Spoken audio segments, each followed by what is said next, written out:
आप लोग कैसे हैं? उम्मीद करता हूँ कि ठीक होंगे, अच्छे होंगे, स्वस्थ होंगे। हेलो। अभी तो आप मेरा आवाज़ जो हैवी हो रखा है, या मेरा अभी सुन के आपको लग रहा होगा कि तबीयत पूरा ही डैमेज हो रखा है मेरा। जी सही में तबीयत थोड़ा डैमेज हो रखा था, इसलिए मैंने जो अपडेट दिया था कि कल रात 12 बजे के 1 बजे तक में आपको वीडियो प्रोवाइड हो जाएगा, वो थोड़ा सा डिले हो गया क्योंकि तबीयत थोड़ा ज़्यादा ही डाउन अप हो गया था।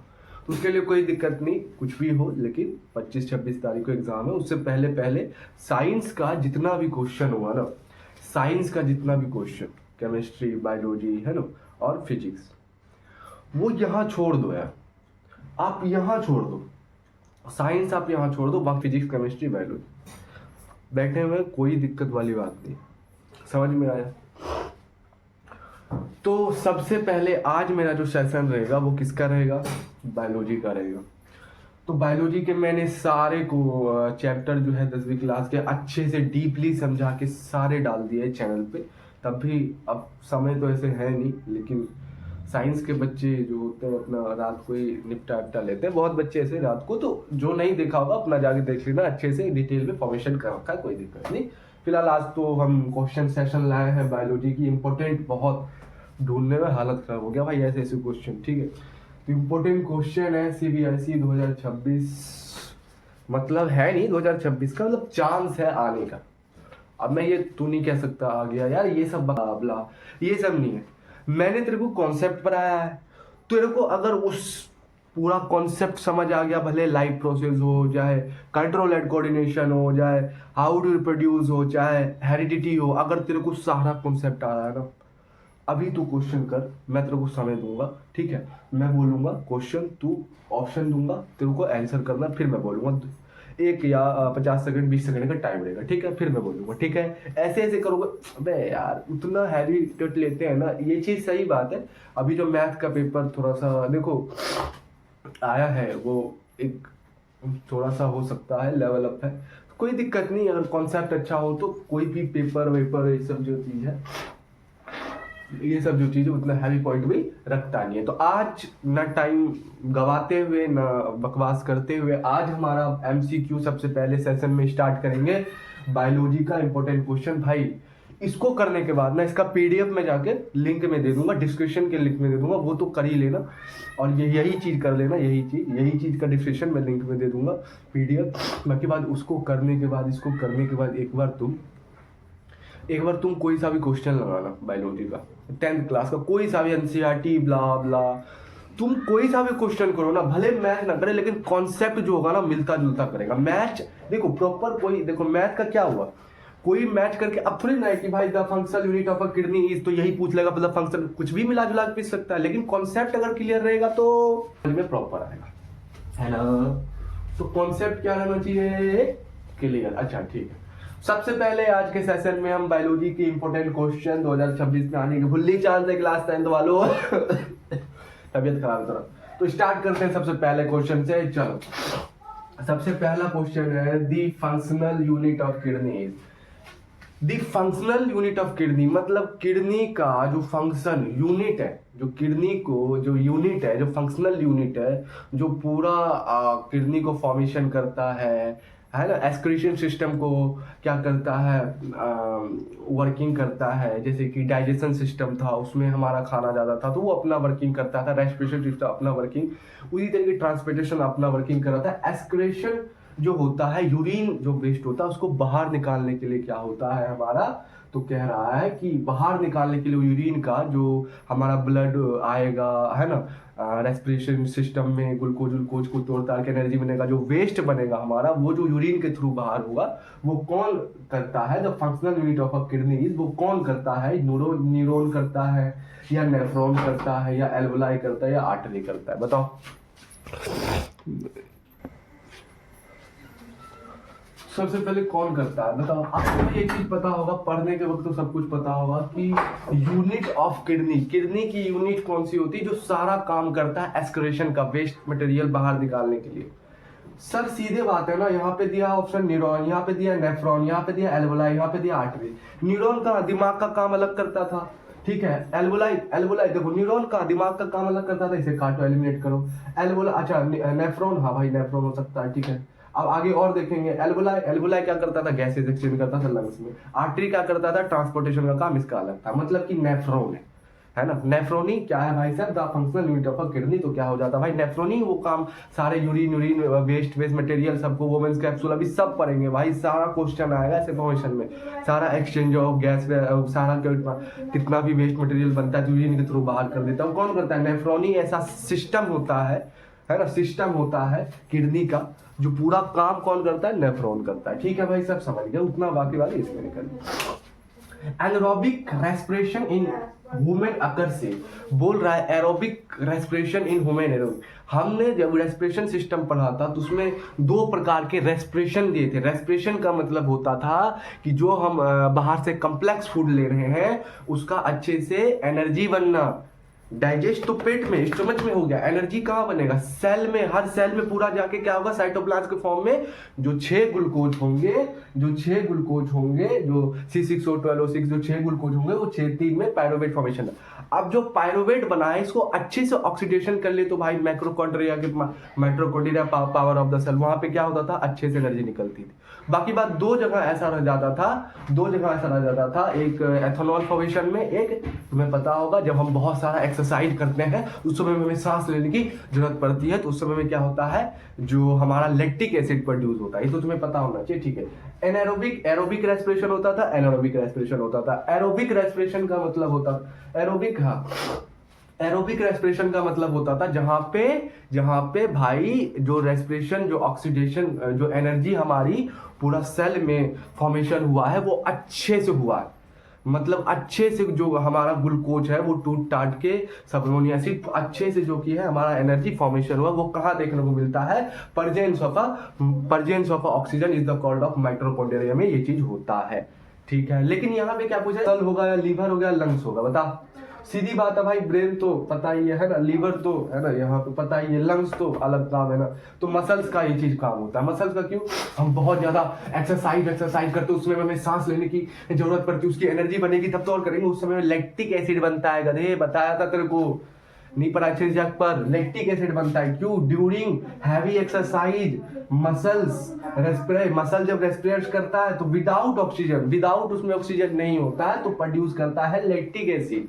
जब हम लोग ऐसे ऐसे दौड़ रहे होते हैं तो उस समय में जो होता है ऑक्सीजन के, विदाउट ऑक्सीजन के फेम में, बहुत कम ऑक्सीजन के फेम में क्या होता है, हमारा जब पायरुवेट टूटता है तो उसमें क्या करता है, हमारा क्या करता है ना, एनारोबिक रेस्पिरेशन होता है। मतलब एनारोबिक रेस्पिरेशन का मतलब ऑक्सीडेशन अच्छे से, एनर्जी नहीं बनी है, ठीक है। और एरोबिक रेस्पिरेशन मतलब ऑक्सीडेशन अच्छे से हुआ, एनर्जी सब कुछ अच्छे से बन गया। तो इसका आंसर क्या होगा भाई, मसल से ही करते हैं, रेस्पिरेशन होता है, लैक्टिक एसिड बनता है ना, तो ये फॉर्मेशन होता है। ब्रेन नहीं होगा, लीवर नहीं होगा, लंग्स नहीं होगा, क्या होगा भाई सब, मसल्स होगा। तो anaerobic respiration in human occurs in muscles, ठीक है, कोई दिक्कत नहीं होनी चाहिए, ठीक है। तीसरा आ जाता है the site of photosynthetic plant क्या बोला, दी साइट ऑफ, बोल रहा है कि साइट बताओ, फोटोसिंथेटिक एक प्रोसेस है जो प्लांट में खाना बनाने के लिए होता है ना, उसका साइट कौन सा होता है, बोला रूट्स होता है, स्टीम होता है, लीव्स होता है, फ्लावर्स होता है। तो सबसे पहले बात है कि धूप कहाँ आता है, फ्लावर पे ही आता है, तो रूट्स नहीं होगा, स्टीम नहीं होगा, है ना, फ्लावर्स नहीं होगा, रूट्स अपना अलग काम करता है, स्टीम अपना अलग काम करता है ना,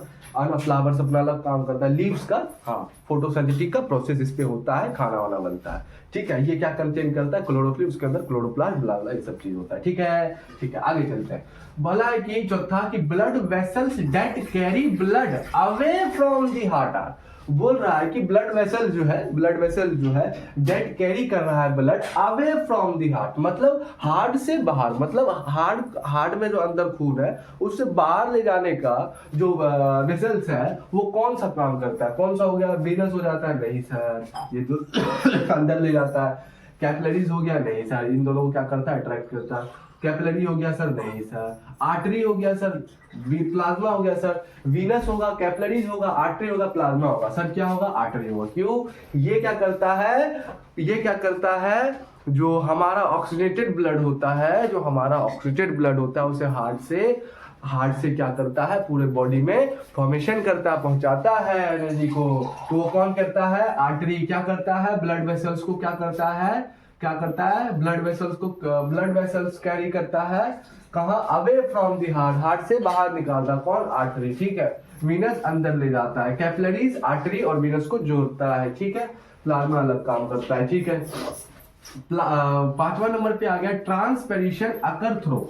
ट्रांसपेरिशन जो होता है लीव के अंदर वो कहाँ होता है, एक नाम सुना होगा स्टोमेटा करके, जहाँ पे हमारा जो रूट से वाटर आता था, है ना, और वो मिलते थे, लीव में जाते थे, वहाँ पे स्टोमेटा का नाम कादा था। कार्बन डाइऑक्साइड कहाँ आता, एयर से आता था फोटोसिंथेटिक प्रोसेस की मदद से, है ना। क्या होता था, कार्बन डाइऑक्साइड को फॉर्मेशन, है ना, क्या करता था, वाटर को, है ना, स्टोमेटा क्या करता था, बाहर निकाल लेता था वाटर को, और ऑक्सीजन को बाहर निकाल लेता था, कार्बन डाइऑक्साइड रख लेता था। हमने एक्सपेरिमेंट भी किए थे, ठीक है। तो इसका क्या होगा, ट्रांसपिरेशन अकर थ्रू रूट्स होगा या स्टीम होगा, स्टोमेटा हो गया, फ्लावर्स होगा। रूट्स अलग काम करता है पानी ले जाने का, स्टीम डंटा हो गया, ठीक है। स्टोमेटा, हाँ स्टोमेटा अभी हमने पढ़ा, स्टोमेटा क्या करता है, जब पानी आता है तो खुल जाता है, और क्या करता है, जब ऑक्सीजन वाटर को बाहर निकालता है तो बंद हो जाता है, सब पता होगा, ठीक है। तो स्टोमेटा हो गया।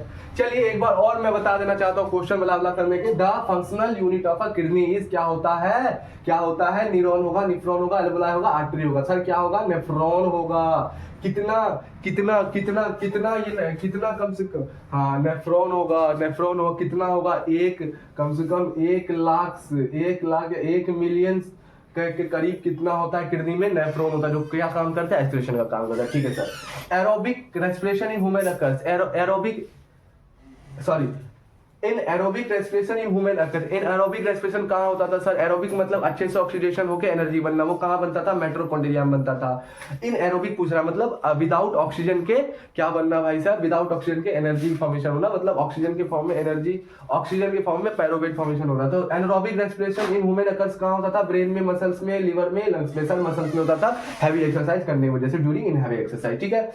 द साइट ऑफ फोटोसिंथेटिक कौन था भाई साहब, लीफ था, लीफ के ऊपर फोटोसिंथेटिक होकर खाना वाना बनता था, रूट से पानी आता। Blood vessels that carry blood away from the heart, heart से बाहर जो खून, हार्ट के अंदर से जो खून लेके आता था, away from the heart, heart से जो दूर ले आता था खून को, कौन तो आर्टरी ले आता था, वीनस उसके अंदर, कैपिलरी दोनों को जोड़ता था, प्लाज्मा। ट्रांसपिरेशन अकरिंग थ्रू, जो लीफ पे ट्रांसपिरेशन होता था, कार्बन डाइऑक्साइड और करता था, ये सब चीज होता था, ये सब पता होना चाहिए, ठीक है। ट्रांसपिरेशन होता था कहाँ, प्लांट लीफ के ऊपर जो ट्रांसपिरेशन अकर होता था वो कौन होता था, रूट्स नहीं भाई, स्टीम नहीं भाई, स्टोमेटा होता था, फ्लावर भी नहीं होता था। तो ये सब चीज हमने देख लिया। अब हम लोग कितने यहाँ पे कितने क्वेश्चन हो गए, 5 क्वेश्चन, 5 MCQ कम से कम यहाँ पे होगा भाई साहब, ठीक है। अच्छे से देख लेना, वैसे PDF में डाल दूंगा, फटाफट हम आगे के MCQ लाते हैं, उसके बाद लॉन्ग्स के बाद शॉर्ट्स जल्दी जल्दी फॉर्मेशन हम करते हैं, ठीक है। चलो आप आ जाते हैं किस पे, 6 नंबर पे आते हैं। 6वां है MCQ हमारा, basic unit of nervous system. बोल रहा है basic unit of nervous system, तो कौन होगा भाई साहब, जैसे कि अभी आया था basic unit functional structure of kidney, kidney का बेसिक यूनिट फंक्शनल स्ट्रक्चर कौन है भाई, नेफ्रॉन है। तो कितने प्रेजेंट है किडनी के अंदर, 10 लाख, 1 लाख, 10 लाख, 1 मिलियन फॉर्मेशन में हो रखा है, जो क्या करते हैं, यूरिन को। उसी तरीके से ये क्या हो जाता है, basic unit of nervous system को कौन चलाता है बेटा, तो आपने पढ़ा होगा नेफ्रॉन, तो बेटा किडनी के लिए हो गया, हाँ न्यूरॉन सही है, हार्मोन नहीं, वो अलग फॉर्मेशन में हो गया, एंडोक्राइन सिस्टम में हो जाता है, ये नर्वस सिस्टम हो जाता है ना। टिश्यू अलग, टिश्यू पूरा अलग काम करता है उसके लिए, तो क्या होगा, न्यूरॉन होगा। आपने सुना था, है ना, आपने सुना, ऐसे ड्राइंग थोड़ा खराब भाई, इस टाइप्स के, देखो बताना चाहता हूँ, तो इस टाइप्स का आपने सुना होगा, है ना, इस टाइप्स की कुछ ऐसे, देखो उस टाइप के। यहाँ पे आपको ये क्या है, ये क्या होता है बेटा, न्यूक्लियस होता है, ये क्या होता है बेटा, सेल बॉडी होती है, ये क्या होती है बेटा, यहाँ पे कुछ ऐसे निकला रहता है, यहाँ पूरा ये सब निकला रहता है, कुछ क्या हो जाता है, डेंड्राइट्स हो जाता है। ये क्या करता है, इंफॉर्मेशन कैरी करता है। ये क्या करता है, सेल बॉडी क्या करता है, वही इंफॉर्मेशन को यहाँ डंटी टाइप में क्या रहता है बेटा, एक्सॉन, वहाँ इस पे भेजता है। और यहाँ पे क्या होता है बेटा, एक कवर रहता है, जो हमारा इंफॉर्मेशन आ रहा है वो बह ना जाए, उसको कहते हैं हम माइथिल शीथ, क्या कहते हैं, माइथिल शीथ कहते हैं, ठीक है। उसके बाद ये क्या करता है, डायरेक्टली आगे की प्रक्रिया बताता है, स्नैप्स, फिर दोहरा केमिकल, ब्ला ब्ला ब्ला। तो इतना मैं डिटेल में जाऊंगा क्या बेटा, क्वेश्चन है यार, तो ये ठीक है। तो ये होती है बेटा जो न्यूरॉन्स की पूरी बॉडी इसी तरीके से दिखता है, जो अच्छे से बताया था। डेंड्रिस इंफॉर्मेशन कैरी करता है, ऐसे इंफॉर्मेशन पकड़ो और कहाँ कैरी कर देता है, सेल बॉडी में, सेल वैल्यू एक्सॉन के थ्रू चला जाता है अगले दूसरे न्यूरॉन में। ऐसी प्रोसेस चलता रहता है, काम होता रहता है, सब पता है। Basic unit of nervous system क्या होता है, न्यूरॉन हो जाता है, नेफ्रॉन किडनी के लिए हो जाता है, हार्मोन अलग होता है, एंडोक्राइन सिस्टम में आ जाता है, टिश्यू अलग होता है, ठीक है। सातवां क्या होता है, reflex action is the control by reflex action. Reflex action क्या होता है बताओ, ये देखो रिफ्लेक्स एक्शन, ये देखो रिफ्लेक्स एक्शन। अभी मैं देख रहा हूँ ना, अभी अचानक मैं क्या करूँ, अभी अचानक ऐसे कोई आया, कोई आया ऐसे, अब होता है ना सबके साथ, ऐसे कोई आया ऐसे घुसड़ देता, तू पकड़ लेता, ऐसे ऐसे पकड़ लेता, फिर बाद में आता है इसने मुक्का मारा, मैंने इसको पकड़ लिया, ऐसा होता है ना। तो वो कौन होता है बेटा, रिफ्लेक्स एक्शन होता है। इसको कंट्रोल कौन करता है, कंट्रोल रिफ्लेक्स एक्शन को कंट्रोल कौन करता है, ब्रेन करता है? नहीं, ब्रेन तो इन्वॉल्व नहीं होता है। क्यों sir, sensory neuron, sensory neuron क्या करता है, यहाँ पे कोई कप है, सेंसरी न्यूरॉन क्या करता है, यहाँ पे क्या है, कोई कप है, उसको छुआ तो सेंसरी न्यूरॉन क्या करता है, मैसेज को कहाँ ले जाता है, स्पाइनल कॉर्ड, ब्रेन में नहीं जाता, स्पाइनल को इसको ज्यादा देता है मोटर न्यूरॉन, फिर तुरंत स्पाइनल कॉर्ड से ही वापस होके तुरंत झटका फील करवाते, उतना टाइम नहीं रहता ना भाई। तो उसको रिफ्लेक्स एक्शन तुरंत जो होता है, कभी कभी हम लोग क्या करते हैं तुरंत, जैसे कि कभी कभी तुम जाओ रास्ते पे तुरंत कुत्ता भाग जाए, अब तुम भागने लगो, फिर याद अरे कुत्ता भाग रहा, क्या कह देते बेटा, रिफ्लेक्स एक्शन। तो रिफ्लेक्स एक्शन को कंट्रोल कौन करता है बेटा, स्पाइनल कॉर्ड। क्यों, क्योंकि सेंसरी न्यूरॉन जो होता है वो मैसेज को कहां से लाता है, मैसेज को कहां से लाता है, स्किन सबसे, जैसे कि कोई कप है उसको झलका तो वो जो मैसेज मेरे माइंड में जाएगा, फिर उसका रिप्लाई आएगा। लेकिन रिफ्लेक्स एक्शन में ऐसा नहीं होता, कोई चीज तुरंत होना, कोई चीज ये तुरंत हो गया, फिर बाद में पता चला अरे यार पकड़ लिया, कोई चीज तुरंत होना, रिफ्लेक्स एक्शन होता है। तो उसमें ब्रेन का कोई इन्वॉल्वेशन नहीं होता।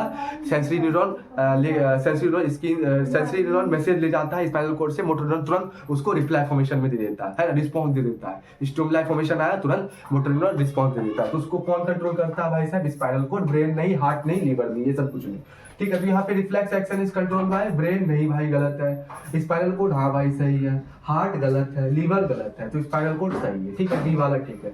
तो ग्रोथ, आठवां आ जाता है growth hormone in plant is, plant में जो ग्रोथ होता है, प्लांट में जो ग्रोथ होता है, जो ग्रोथ करता है, उस हार्मोन का नाम क्या है? मैंने बताया था ना, प्लांट के पास कोई नर्वस सिस्टम नहीं होता, वो क्या होता है बेटा, हार्मोन प्रोड्यूस करके अपना काम चलाते हैं। तो ऐसा कौन सा हार्मोन प्लांट में प्रोड्यूस होता है जिसके कारण क्या होता है, ग्रोथ होता है प्लांट की? तो ऑप्शन है बेटा इंसुलिन, ऑक्सिन, एड्रेनालाइन है और थोरक्साइन है। तो इंसुलिन नहीं होगा, ऑक्सिन हाँ भाई, हार्मोन प्लांट के ग्रोथ में कौन मदद करता है भाई साहब, कौन सा हार्मोन, ऑक्सिन करता है, ऑक्सिन।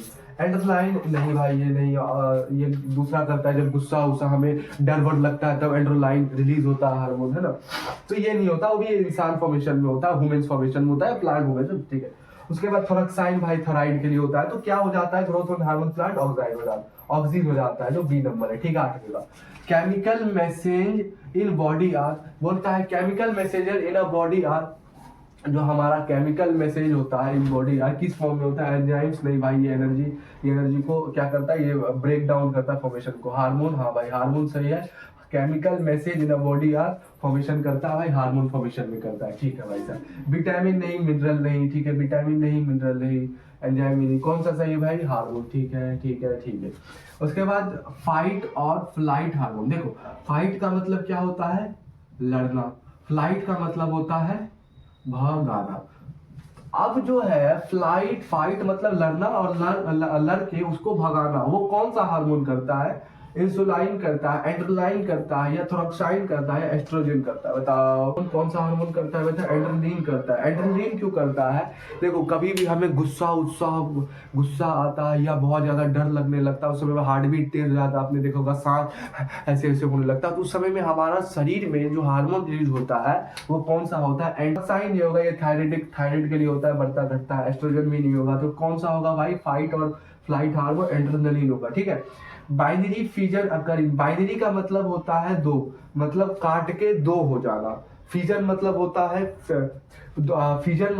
है टूट जाना, फिजन मतलब क्या होता है, टूट जाना, और बाइनरी मतलब दो पार्ट में टूट जाना। तो वो अकर कौन करता है बेटा, हाइड्रा करता है, नहीं, ये तो बबल टाइप स्ट्रक्चर निकलता था और टूट जाता था यहाँ से, लेकिन इस टाइप से नहीं, ठीक है इस टाइप से नहीं, ठीक है। हाइड्रा नहीं भाई साहब, अमीबा हाँ भाई। क्यों? ये कहीं से भी क्या हो जाता, फ्यूजन हो जाता था, कट जाता था और दो टुकड़ी बना लेता था, दो डॉटर से बना लेता था। ठीक है, यस्ट में भी नहीं, स्पायरोगारा में भी नहीं। कौन सा होता है? अमीबा। अमीबा क्या करता है? बाइनरी फ्यूजन अकर इन दो पार्ट में, कहीं से भी। इसका बॉडी क्या होता है, कहीं से भी कहीं से भी क्या करता है, अपनी बॉडी को क्या करता है, काट के दो, रिप्रोड्यूस जब करता है तो काट के क्या करता है, दो डॉटर से बना लेता है। इसलिए क्या होता है, बाइनरी मतलब दो, फ्यूजन मतलब कट के दो हो जाना। तो कौन होता है बेटा? अमीबा होता है। ठीक है, आगे और क्वेश्चन देखते हैं। हम लोग अब देखते हैं बार बार क्वेश्चन क्या है। Male reproductive parts of flower is, flower में मेल रिप्रोडक्टिव पार्ट कौन सा है वो पता लगाना है। ठीक, पिस्टल है, ओव्यूल है, स्टेमन है, ओवरी। आपके पास समय से पहले ही पटाखे फूटने लगे। आपके पास समय है ओनली फॉर द 10 सेकेंड का। Come on. Male reproductive part of the flower, flower में मेल रिप्रोडक्टिव पार्ट कौन सा होता है? Pistol, ovule, स्टेमन, ovary. जल्दी बताओ, पिस्टल कौन सा हो जाता है भाई साहब? फीमेल पार्ट हो जाता है ना। ओव्यूल अंदर में होता है एग की तरह। ठीक है, ओव्यूल सेल हो गया। ठीक है, और स्टेमन क्या हो जाता है? Male part. मतलब स्टेमन क्या हो जाता है? सही है, जो रिप्रोडक्टिव पार्ट में फ्लावर में होता है। कौन होता है? स्टेमन। जिसमें कौन क्या कंटेन करता है? पॉलिन ग्रेन, जो क्या होता है? Male reproductive part of flower. ठीक है, कौन होता है? स्टेमन। मेल रिप्रोडक्टिव पार्ट जो पॉलिन ग्रेन टेक करता है। ठीक है, और पिस्टल में कौन सा होता है? फीमेल होती है। ठीक है, पिस्टल में क्या होता है? फीमेल फॉर्मेशन होता है। और ओव्यूल क्या हो जाता है? एग हो जाता है, सेल हो जाता है। किसका? फीमेल। ओव्यूल क्या हो जाता है? स्टेक्चुअल फॉर्मेशन हो जाता है। ठीक है, तो male reproductive part of flower is कौन होगा? स्टेमन होगा मेल का। ठीक है, जो पॉलिन ग्रेन कंटेन करता है। ठीक है ना? ठीक है, तीसरा 13वां कौन सा आता है question? Fusion of male and female gamete is called. जब मेल और फीमेल, मेल के एग, फीमेल के एग जब क्या करते हैं, फ्यूजन करते हैं, तो उसको हम क्या कहते हैं? बता। पॉलिनेशन ना रे बाबा, पॉलिनेशन नहीं, फर्टिलाइजेशन। हाँ भाई साहब, जब मेल और फीमेल एग दोनों मिलते हैं, फॉर्मेशन करते हैं, गैमेट्स बनाते हैं, तब फ्यूजन क्या होता है? फर्टिलाइजेशन होता है। उससे बेबी फिर एक जाइगोट बनता है, जो एक सेल होता है। फिर धीरे धीरे और सेल बनता है, फिर सेल, टिश्यू, ब्ला ब्ला ब्ला। तो क्या हो जाता है इसका? Fusion of male and female gametes is called fertilisation. ठीक है, पॉलिनेशन अलग हो जाता है, वो रिप्रोडक्टिव फॉर्मेशन में हो जाता है, ये प्लांट में होता है। ठीक है, उसके बाद जर्मिनेशन, बडिंग अलग हो जाता है। ठीक है, कोई दिक्कत नहीं। 14वां देख लेते हैं, 14। Human male gametes are reproducing, बोल रहा human male gametes are reproducing. पुरुष का जो मेल रिप्रोडक्टिव पार्ट जो होता है वो कहाँ प्रोड्यूस होता है? ओवरी में, टेस्टिस में, यूट्रस में, किडनी में। तो ये टेस्टिस में होता है ना। क्या नाम होता है बेटा? Sperm cell. कौन सा? मेल रिप्रोडक्टिव होता है पार्ट। ठीक है, कहाँ होता है? टेस्टिस में बनता है। ठीक है, ओवरी अलग हो जाता है, फीमेल का हो जाता है। यूट्रस, हाँ यूट्रस क्या हो जाता है? तार फॉर्मेशन हो जाता है। किडनी है ना, ये हो जाता है। ठीक है, हो जाता है। 15वां क्या होता है? वेजिटेटिव प्रोपगेशन अकर इन। वेजिटेटिव प्रोपगेशन अकर इन क्या होता है बेटा? वेजिटेटिव प्रोपगेशन मतलब है ना, क्या हो जाता था? क्या हो जाता है? वेजिटेटिव प्रोपगेशन अकर इन रोज, वुमेन, डॉग, काउ। तो बेटा ये सब एलिमिनेट कर दो, है ना। जो डिसमैच हो रहा है, देखो करने का तरीका होता है। एक मिनट, करने का इसमें क्या होता है बेटा? तरीका होता है। जो डिसमैच दिख रहा है, वेजिटेटिव प्रोपगेशन अकर इन, है ना, डिसमैच दिख रहा है, जैसे ह्यूमन है ये भाई नहीं, डॉग है ये ना, तो रोज दिख रहा है। हाँ, वेजिटेटिव प्रोपगेशन हो सकता है रोज। क्यों? उसको हम क्या करेंगे, काट के अगर लगा देंगे तो क्या हो जाएगा? नया रोज फॉर्मेशन हो जाएगा। ठीक है, तो वेजिटेटिव प्रोपगेशन क्या होता है? रोज हो सकता है, ह्यूमन नहीं है, डॉग नहीं है, काउ नहीं है। ठीक है, 16वां क्या होता है? Father of genetic is. हम पिताश्री, जेनेटिक के पिताश्री किसको कहा जाता है? देखो, डार्विन को नहीं, बहुत सब, मेंडल को हाँ भाई साहब इसको कहते हैं, लेमार्क को नहीं भाई साहब इसको नहीं, वेक्सन को नहीं भाई इसको नहीं, तो किसको कहते हैं? मेंडल को कहा जाता है। कौन? Father of genetic. ओके, पढ़ा भी था ना बेटा। Traits that appear F1 generation is called. जो हमने ट्रेड्स था, जो मेंडल साहब ने एक्सपेरिमेंट किया था टी मटर पे, फ्यूजन करा था कि आगे का जनरेशन कैसा बनेगा, तो वो जब F1 जनरेशन में फीमेल मेल गैमेट्स को मिलाए थे, तो उससे जो बेबी प्रोड्यूस हुआ था, टी मटर जो प्रोड्यूस हुआ था, वो कैसा था? रिसेसिव था? नहीं सर। डोमिनेंट था? हाँ भाई सर। हाइब्रिड था? नहीं भाई सर। थोड़ा आवाज आ रहा था। वेरिएशन था? नहीं। तो क्या था भाई? डोमिनेंट था। मतलब डोमिनेंट था मतलब कि डोमिनेंट था मतलब कि टॉल फॉर्मेशन हुआ होगा। ठीक है, ठीक है, कोई दिक्कत है? एक बार और देख लो। 12वां क्वेश्चन क्या था? Male reproductive part of a flower. Flower में मेल रिप्रोडक्टिव पार्ट कौन सा होता है बेटा? ऑप्शन था पिस्टल, ओव्यूल, स्टेमन, ओवरी। क्या होता है? स्टेमन होता है। और फीमेल कौन सा होता है बेटा? पिस्टल हो जाता है। और मेल कौन सा हो जाता है? स्टेमन हो जाता है, जो मेल रिप्रोडक्टिव पार्ट फ्लावर्स में होता है। और 13वां था fusion of male and female gametes in the. जब मेल और फीमेल फ्यूजन करेंगे, गैमेट्स बनेंगे। जब सॉरी मेल और फीमेल जब फ्यूजन करेंगे तो उसमें क्या फॉर्मेशन होगा? पॉलिनेशन नहीं भाई साहब, फर्टिलाइजेशन।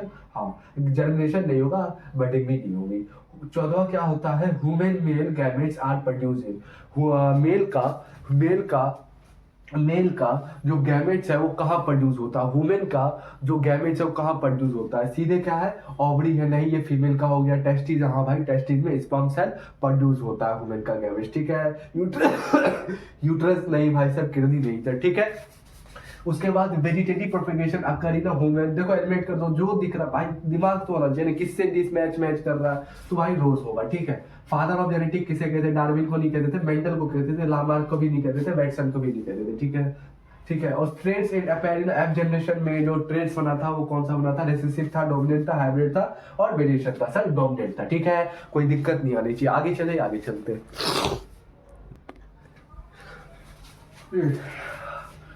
18वां क्वेश्चन देखते हैं भाई साहब फटाफट। 18वां क्वेश्चन क्या कह रहा है? Sex of human baby is determined by. कह रहा है जो बेबी प्रोड्यूस होता है ना, तो बेबी जो प्रोड्यूस होता है तो उसका जो जेनेटिक है कि लड़का होगी या लड़की होगी, वो किस पे डिपेंड करता है? ऑप्शन क्या आता है? मदर पे या फादर पे या बोथ, दोनों पे, या इन्वायरमेंट, प्रकृति पर्यावरण में। तो मैंने ये अच्छे से बताया था कि वुमेन के पास मेल हो या फीमेल हो, कितने क्रोमोजोम होते हैं? 23 क्रोमोजोम होते हैं ना। अभी तो हो गए ना 3 3 6 2 2 4 46 क्रोमोजोम। कितने होते हैं? 23 क्रोमोजोम दोनों के पास, मेल और फीमेल क्रोमोजोम के पास होता है। ठीक है। लेकिन 23 में से जो 22 वाला क्रोमोजोम होता है वो क्या हो जाता है? वही डिसाइड करता है फादर का क्या होता है बेटा? एक्स और वाई, और मदर का क्या होता है? X S. तो फादर का जो जेनेटिक होता है ना, यही डिसाइड करता है जब गैमेट्स फॉर्मेशन होता है कि बेबी जो प्रोड्यूस होगा वो लड़का होगा या लड़की होगा। तो वही पूछ रहा है, sex of human baby is determined by mother, father, both equal या इन्वायरमेंट। तो क्या हो जाएगा? फादर हो जाएगा, मदर नहीं होगा, बोथ इक्वल इन्वायरमेंट होगा। ठीक है ना। 19वां क्या होता है? First trophic level consist of carnivorous, producer, omnivorous, decomposer. Trophic level क्या मैंने बताया था बेटा? ट्रॉफिक लेवल क्या बताया था? फूड चेन पे जो होता है, पहले प्रोड्यूसर होता है ना, फिर क्या, पहले प्रोड्यूसर होता है, फिर दूसरा primary consumer, secondary consumer, tertiary consumer, तो ये सब होता था, मैंने बताया था। तो ट्रॉफिक लेवल उसको कहते थे जो फर्स्ट हो, मतलब कि जो फर्स्ट एनर्जी दे रहा हो, तो वो फर्स्ट ट्रॉफिक लेवल पे, फर्स्ट लेवल पे आ गया, है ना। जो फर्स्टली एनर्जी कौन देता था? सबसे पहले एनर्जी कहाँ से मिलता था बेटा? प्रोड्यूसर से मिलता था। वो कौन? प्रोड्यूसर, है ना, प्रोड्यूसर से मिलता था। तो यही है फर्स्ट ट्रॉफिक लेवल कंस्टेंट। तो प्रोड्यूसर जैसे प्लांट हो गया, है ना, प्लांट हो गया, तो क्या होता है? First trophic level constant of a carnivorous है, ओमनिवोरस है, डिकम्पोजर है या प्रोड्यूसर है? तो क्या भाई साहब आंसर होगा यहाँ पे प्रोड्यूसर, क्योंकि पहले फर्स्ट ट्रॉफिक लेवल का स्टेट होता है प्रोड्यूसर से, फिर सेकंड, फिर थर्ड, फिर प्राइमियर, सेकेंडरी। तो इस समय सेकंड ट्रॉफिक लेवल हो जाएगा प्राइमियर कंज्यूमर है ना। सेकंड ट्रॉफिक लेवल क्या हो जाएगा भाई साहब? प्राइमियर कंज्यूमर। उसके बाद थर्ड ट्रॉफिक लेवल हो जाएगा भाई साहब क्या?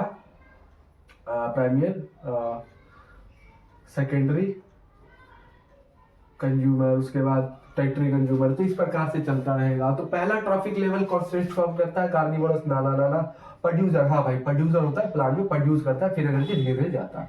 ऑमनिवोरस नहीं भाई, डिकम्पोजर नहीं भाई। तो फर्स्ट ट्रॉफिक लेवल कौन होता है? प्रोड्यूसर, ठीक है। नॉन बायोडिग्रेडेबल वेस्ट एग्जाम्पल कौन सा होता है बेटा? पेपर हो जाता है, नहीं, पेपर हो जाता है, या लीव हो जाता है, प्लास्टिक हो जाता है, कॉटन हो जाता है। सीधी सीधी बात, प्लास्टिक हो जाता है। क्यों? नॉन बायोडिग्रेडेबल होता है, एक बायोडिग्रेडेबल होता है। बायोडिग्रेडेबल वो सब्सटेंस होते हैं जो आसानी से डिकम्पोज हो जाते हैं सॉइल में, और वो क्या करते हैं, हमें उसी से क्या होता है? प्लांट फॉर्मेशन होता है और इकोसिस्टम चलता है। बता, नॉन बायोडिग्रेडेबल क्या होता है? वो सब्सटेंस होता है, जैसे प्लास्टिक व्लास्टिक हो जाता है, कि बहुत आसानी से क्या होता है? डिकम्पोज सॉइल में नहीं होता है, तो उस वजह से क्या होता है? हार्म पहुंचता है। तो ये हो जाता है। तो क्या होता है? प्लास्टिक हो जाता है। पेपर, लेस एंड कॉटन नहीं होगा, प्लास्टिक होगा, नॉन बायोडिग्रेडेबल। अब 21वां क्या होता है? Increase in toxic substance along food chain is. मैंने कहा था कि जब हम फूड चेन से बात करेंगे, तो हमारा जो टॉक्सिक सब्सटेंस है वो कैसे, जैसे कि मैंने बात किया था एक वाटर। अब एक वाटर मतलब एक तालाब है, यहाँ पे एक क्या है? एक तालाब है। यहाँ पे तालाब क्या है? वाटर। इसमें क्या हो गया? गंदगी की वजह से टॉक्सिक सब्सटेंस फैल गया। तो ये इसमें जब टॉक्सिक सब्सटेंस फैला तो फिर क्या हो गया? मछली ने उस टॉक्सिक सब्सटेंस को फॉर्मेशन किया, मछली को फिर धीरे धीरे इंसानों ने किया, धीरे धीरे फॉर्मेशन, धीरे धीरे क्या किया?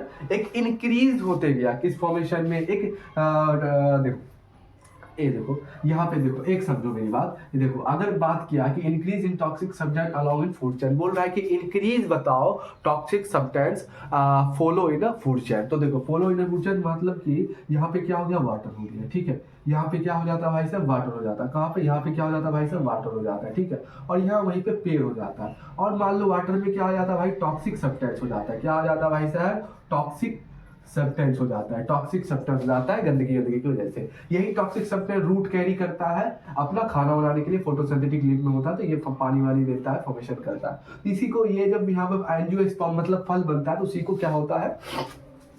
क्या करता है? गॉट आउट खाती है, या पत्ते पे गॉट आउट खाती है, उसी को क्या करता है? फॉर्मेशन चलता रहता है, और फॉर्मेशन होते रहता है फॉर्मेशन ऐसी फूड चेन के अलग होते रहता है। जैसे कि पहले वाटर में क्या था? कम था। अब जैसे जैसे ही व्यक्ति जैसे वाटर को यूटिलाइज किसने किया? प्लांट ने किया खाना बनाने के लिए। अब इसमें जो हो जाता है toxic, increase in toxic substance along food chain में इनमें हो जाता है, वो ज्यादा हो जाता है। फिर कोई जैसे कि तीसरा कंज्यूमर कोई आया खाने के लिए, उसमें जो टॉक्सिक सब्सटेंस होगा वो इंक्रीज हो जाएगा। तो इसमें उल्टा होता है। तो बोल रहा है increase in toxic substance along food chain, decomposer नहीं भाई साहब, बायोमैग्निफिकेशन, रेस्पिरेशन। तो हमने कहा पढ़ा था इंक्रीज टॉक्सिक सब्सटेंस में बायोमैग्निफिकेशन। मैग्निफिकेशन का मतलब बड़ा, और बायो का मतलब कुछ सब्सटेंस, तो बड़ा हो जाना केमिकल का, ठीक है। कहाँ पे? कोई भी फॉर्मेशन में, ठीक है। जैसे वाटर है, वाटर में क्या होता है? केमिकल फॉर्मेशन बड़ा, मैग्निफिकेशन हो जाना, टॉक्सिक इंक्रीज हो जाना। जैसे फूड चेन के लाइन में जितना ज्यादा, जैसे कि वाटर था, वाटर में क्या था? केमिकल था। अब यूटिलाइज किसने किया? प्लांट ने। इसका और इंक्रीज हो गया, इससे और इंक्रीज इसका क्या हो गया भाई साहब? बायो मैग्निफिकेशन, केमिकली मैग्निफिकेशन बड़ा होते जा रहा है, जो भी कंज्यूम करते जा रहा है बड़ा मैग्निफिकेशन होते जा रहा है। तो क्या आंसर होगा? Increase in toxic substance along food chain is the called of a biomagnification. आगे हम चले बड़े बड़े क्वेश्चन पे, जल्दी चलते हैं। अब थोड़ा सा जो है हम लोग बड़े क्वेश्चन पे कूद गए हैं। जी जी जी जी जी जी जी, अब हम लोग जो है बड़े क्वेश्चन पे कूद गए हैं। हाँ, तो सबसे पहले मैं बता देना चाहता हूँ कि मेरा जो 22वां, देखो मैं यहाँ पे जो है डायग्राम सॉल्व नहीं करूँगा। तो मैं क्या करूँगा? डायग्राम जो है, पहली बात या डायग्राम मैं अभी अकेले हूँ घर में, है ना। सिस्टर तो बना लेता था, कोई दिक्कत नहीं। लेकिन अभी फिलहाल मैं अकेले हूँ घर में, है ना। तो उस प्रकार जो है अभी डायग्राम बनाने में भी समय लगता, कोई दिक्कत नहीं। तो इसमें कोई दिक्कत वाली बात नहीं। आप बस इमेजिन करना, ऐसे ऐसे अच्छा जो बताऊंगा वो इमेजिन करना। इमेजिन करोगे तब भी आपके क्या है बेटा? माइंड है ना, फोटोग्राफर है। जो आप इमेजिन करोगे फॉर्मेशन होगा, बिल्कुल होगा सर। और मैं डायग्राम जब पीडीएफ डालूंगा तो डायग्राम दे दूंगा मैं, फॉर्मेशन अच्छे से लेवल अप करके सब कुछ, और ये सब अच्छे से लिख के, क्योंकि तुम एक बार और देखोगे तो देखते ही झटके से दिमाग में आ जाएगा। लेकिन उससे पहले यहाँ पे तेरे को यहाँ पे क्या करना है, माइंड में फॉर्मेशन करना है कि जो समझाना अच्छे से समझना है। तो फिर जाके पीडीएफ देखेगा और डायग्राम देखेगा, तेरे को यहाँ दिमाग में वो बैठ चुका होगा कि नहीं बैठ चुका होगा। चला गया, देखते हैं। सबसे पहले 22वां जो मेरा क्वेश्चन है वो क्या है, कह रहा है explain the process of digestion in human with illustrated diagram of the level diagram of the digestion system. कह रहा है कि explain the process of digestion system in human beings. कह रहा है कि डाइजेशन सिस्टम जो होता है ह्यूमन बीइंग्स में, उसको एक्सप्रेस करो, अच्छे से बताओ कैसे क्या है, और डायग्राम बना के लेवल कर दो कि भाई ये माउथ हो गया ऐसे, तो ये माउथ हो गया है ना, ये एसोफेगस हो गया, स्टमक हो गया, इस तरह से मैं सब कुछ करके पीडीएफ में दे दूंगा। बस तेरे को अभी सुनना है, ठीक है। देख अच्छे से देखना क्या पूछ रहा है, नहीं कर ध्यान देना अच्छे से इन्फॉर्मेशन पे। तो explain the process of digestion system human beings with level diagram of the digestion system, ठीक है। सबसे पहले हम लोग प्रोसेस ऑफ डाइजेशन सिस्टम में चलते हैं। सबसे पहले एक चीज बताओ कि प्रोसेस कहाँ से स्टार्ट होगा। डाइजेशन, जब हम कोई खाना खाएंगे तभी तो कोई प्रोसेस स्टार्ट होगा, वैसे तो कोई प्रोसेस स्टार्ट होगा नहीं भाई साहब। कोई खाना टेकअप करेंगे तभी कोई प्रोसेस, तो कोई भी हम वेजिटेटिव ब्ला ब्ला कुछ भी खाना हम माउथ के अंदर रखते हैं। सबसे पहले प्रोसेस कहाँ से स्टार्ट होता है डाइजेशन का, कहाँ से स्टार्ट होगा, माउथ से। सॉरी, माउथ में जब हम कोई कॉम्प्लेक्स फूड रखेंगे तो माउथ क्या करेगा, उसे फूड इज चुवाई, मतलब फूड क्या करेगा, चिवाएगा। और माउथ में जो टीथ रहता है, और माउथ में क्या करेगा, माउथ क्या करेगा, फूड चिवाएगा, ठीक है, चिवाएगा। और उसके बाद वहाँ माउथ में क्या होता है, जैसे ही हम फूड को टेकअप करेंगे तो ऐसे ही हमारे पास ये यहाँ पे गाल में, चिक्स में, इधर साइड जो अंदर में क्या होता है बेटा, सेलिवरी ग्लैंड्स होता है, जो क्या प्रोड्यूस करता है, थूक, जो लार आता है ना थूक, उसके थूक सेलिवा प्रोड्यूस करता है। क्या प्रोड्यूस, सेलिवरी ग्लैंड, जो ये ग्लैंड जो होता है, ग्लैंड सब ग्लैंड होता है, इधर भी ग्लैंड, थायराइड ग्लैंड, हार्मोन्स जो होता है ग्लैंड। तो ये ग्लैंड जो होता है ये सेलिवरी ग्लैंड होता है, नाम है इसका सेलिवरी ग्लैंड, ठीक है। क्या होता है, सेलिवरी ग्लैंड होता है, ठीक है। क्या होता है ये सेलिवरी ग्लैंड, ये क्या प्रोड्यूस करता है, ठीक है। सबसे पहले क्या स्टार्ट हो जाता है हमारा, माउथ। हमारा क्या स्टार्ट हो जाता है, माउथ में क्या करते हैं भाई साहब, कोई भी कॉम्प्लेक्स फूड रखेंगे तो माउथ में क्या होता है, सेलिवरी ग्लैंड जो क्या प्रोड्यूस करता है, सेलिवा मतलब थूक होता है। उसमें क्या होता है, एंजाइम्स होते हैं। वो क्या करते हैं, जब हम कॉम्प्लेक्स फूड को टेक करते हैं तो किस फॉर्म में टेक करते हैं, तो mouth chewing sweet food saliva contain amyl, ठीक है, जो क्या करता है, जो कॉम्प्लेक्स फूड खाते हैं हम लोग, जैसे कि हम लोग खाते हैं, उसको डाइजेस्ट करता है। तो हमारे माउथ से ही जैसे फूड को टेक करते हैं तो यहीं से डाइजेस्ट होना स्टार्ट हो जाता है, क्योंकि थूक में हमारे एक ऐसा प्रोटीन होता है अमाइल, जो क्या करता है, कॉम्प्लेक्स फूड को क्या करता है, शुगर में चेंज करता है। स्टार्च क्या होता है, जो हम कोई भी बाहर से सब्सटेंस खाते हैं, जैसे कि प्लांट जो स्टोर करता था फूड, वो किस फॉर्म में, स्टार्च के फॉर्म में। ह्यूमन जो स्टोर करता है फूड किसमें, ग्लाइकोजन में। तो मम्मी गया, ठीक है। तो प्रोसेस ऑफ डाइजेशन, माउथ से क्या होता है, डाइजेशन स्टार्ट हो जाता है। सेलिवा ग्लैंड सेलिवा प्रोड्यूस करता है, उसमें एमाइल्स होता है, प्रोटीन होता है एमाइल्स, जो क्या करता है, जो बाहर से जो प्लांट जो स्टोर करता है फूड स्टार्च के फॉर्म में, तो वो जो बाहर से हम फूड से वेजिटेबल खाते हैं वो स्टार्च के फॉर्म में होता है, क्योंकि प्लांट स्टोर करता है। जैसे ही हम लोग मुंह में खाते हैं तो क्या होता है, हमारा जो थूक आता है, सेलिवा जो रोलिंग होता है, वो क्या करता है, उस फॉर्मेशन में डाइजेशन स्टार्ट हो जाता है हमारे माउथ के अंदर, ठीक है। माउथ के अंदर डाइजेशन स्टार्ट हो जाता है। जो स्टार्च जो होता है, जो बाहर से हमने फूड टेकअप किया, उसको क्या करता है, माउथ में ही क्या करता है, फॉर्मेशन डाइजेशन करना स्टार्ट हो जाता है। स्टार्च को किस में चेंज करता है, शुगर में चेंज करता है। कौन करता है, एमाइलेज। कौन, एमाइलेज का क्या है, ये प्रोटीन है। कहाँ से आया, ये सेलिवा से आया, मतलब थूक में आया। तो ग्लैंड्स प्रोड्यूस करता है थूक को, थूक में एमाइलेज होते हैं, वो प्रोटीन होता है, वो डाइजेस्ट करता है जो हम कॉम्प्लेक्स फूड कोई खाते हैं। समझ में आया, क्या करता है, स्टार्च के फॉर्म में हम टेक करते हैं, उसको शुगर में चेंज करता है। कौन कहाँ होता है ये डाइजेशन स्टार्ट, माउथ में। Food is chewed, saliva contain amylase which convert starch into sugar. कहाँ होता है? माउथ में ही ये चीज हो जाता है। समझ में आ गया? समझने की देर भाई, इंग्लिश इंग्लिश सब बना लेगा, समझने इंफॉर्मेशन है और क्वेश्चन है भाई साहब, देखेगा मजे है। देख उसके बाद हमारा फूड क्या हो जाता है, यहाँ से फिर कहाँ जाता है? माउथ से कहाँ जाता है? पाइप। पाइप में जाता है। जो पाइप कौन सा पाइप होता है? एक ऐसा पाइप होता है जो हमारे माउथ से और स्टमक से जुड़ा रहता है, जो खाना ले जाने में मदद करता है। कौन सा पाइप है ये? ईसोफेगस। ईसोफेगस कौन सा पाइप है? ईसोफेगस। क्या करता है? Food move to stomach by peristaltic. Food move to stomach क्या करता है? फूड को मूव करता है स्टोमक में। कौन? ओसोफेगस पाइप जो होता है, जिसको हम फूड पाइप भी कहते हैं, वो फूड को मूव करता है स्टोमक से कहाँ, सॉरी माउथ से कहाँ मूव करता है? स्टोमक में। कौन? Oesophagus. Oesophagus food move to stomach by कौन सा मूवमेंट करता है? फूड मूव करने के। फूड जब देखो, जब माउथ में हमारा फूड था तो यहाँ डाइजेशन स्टार्ट था। अब माउथ से हमारा तो पाइप जो था, पाइप में जब गया, अब जो पाइप है ये कोई लोहे का पाइप नहीं डायरेक्टली गया धस से तुरंत गिर गया जो फूड था, नहीं, इसमें एक मूवमेंट होता है। जो खाना जो खाना यहाँ पे आता है ना, मसल्स के फॉर्मेशन पाइप, यहाँ पे एक मूवमेंट होता है जो वेव की तरफ फंक्शन करता है। ऐसे ऐसे ऐसे ऐसे खाना भी ऐसे ऐसे ऐसे ऐसे फॉर्मेशन होता है, वेव की तरफ फंक्शन करता है। ऐसे ऐसे मसल्स हो ना, कॉन्ट्रैक्ट एक्सपेंड कॉन्ट्रैक्ट। तो कौन सा मूवमेंट होता है? पेरिसेटेलिटिक मूवमेंट। पेरिसेटेलिटिक मूवमेंट होता है। ठीक है, कहाँ होता है? इसोफेगस में जो पाइप होता है, फूड पाइप, जो मूव करता है फूड को स्टोमक में। ठीक है, अब स्टोमक में जाते ही स्टोमक क्या करता है? गैस्ट्रिक जूस प्रोड्यूस करता है, जिसमें HCl प्रोड्यूस करता है। देखो अब फूड कहाँ चला गया? अब फूड कहाँ चला गया भाई साहब? स्टोमक में। स्टोमक में क्या होता है? आधे घंटे रहता है और धीरे धीरे डाइजेस्ट होना स्टार्ट होता है। डाइजेशन फॉर्मेशन के लिए स्टोमक क्या करता है? गैस्ट्रिक जूस प्रोड्यूस करता है। क्या करता है स्टोमक? क्या करता है? गैस्ट्रिक जूस प्रोड्यूस करता है। कहाँ? स्टोमक के जो मसल्स है, जो जे शेप के होते हैं।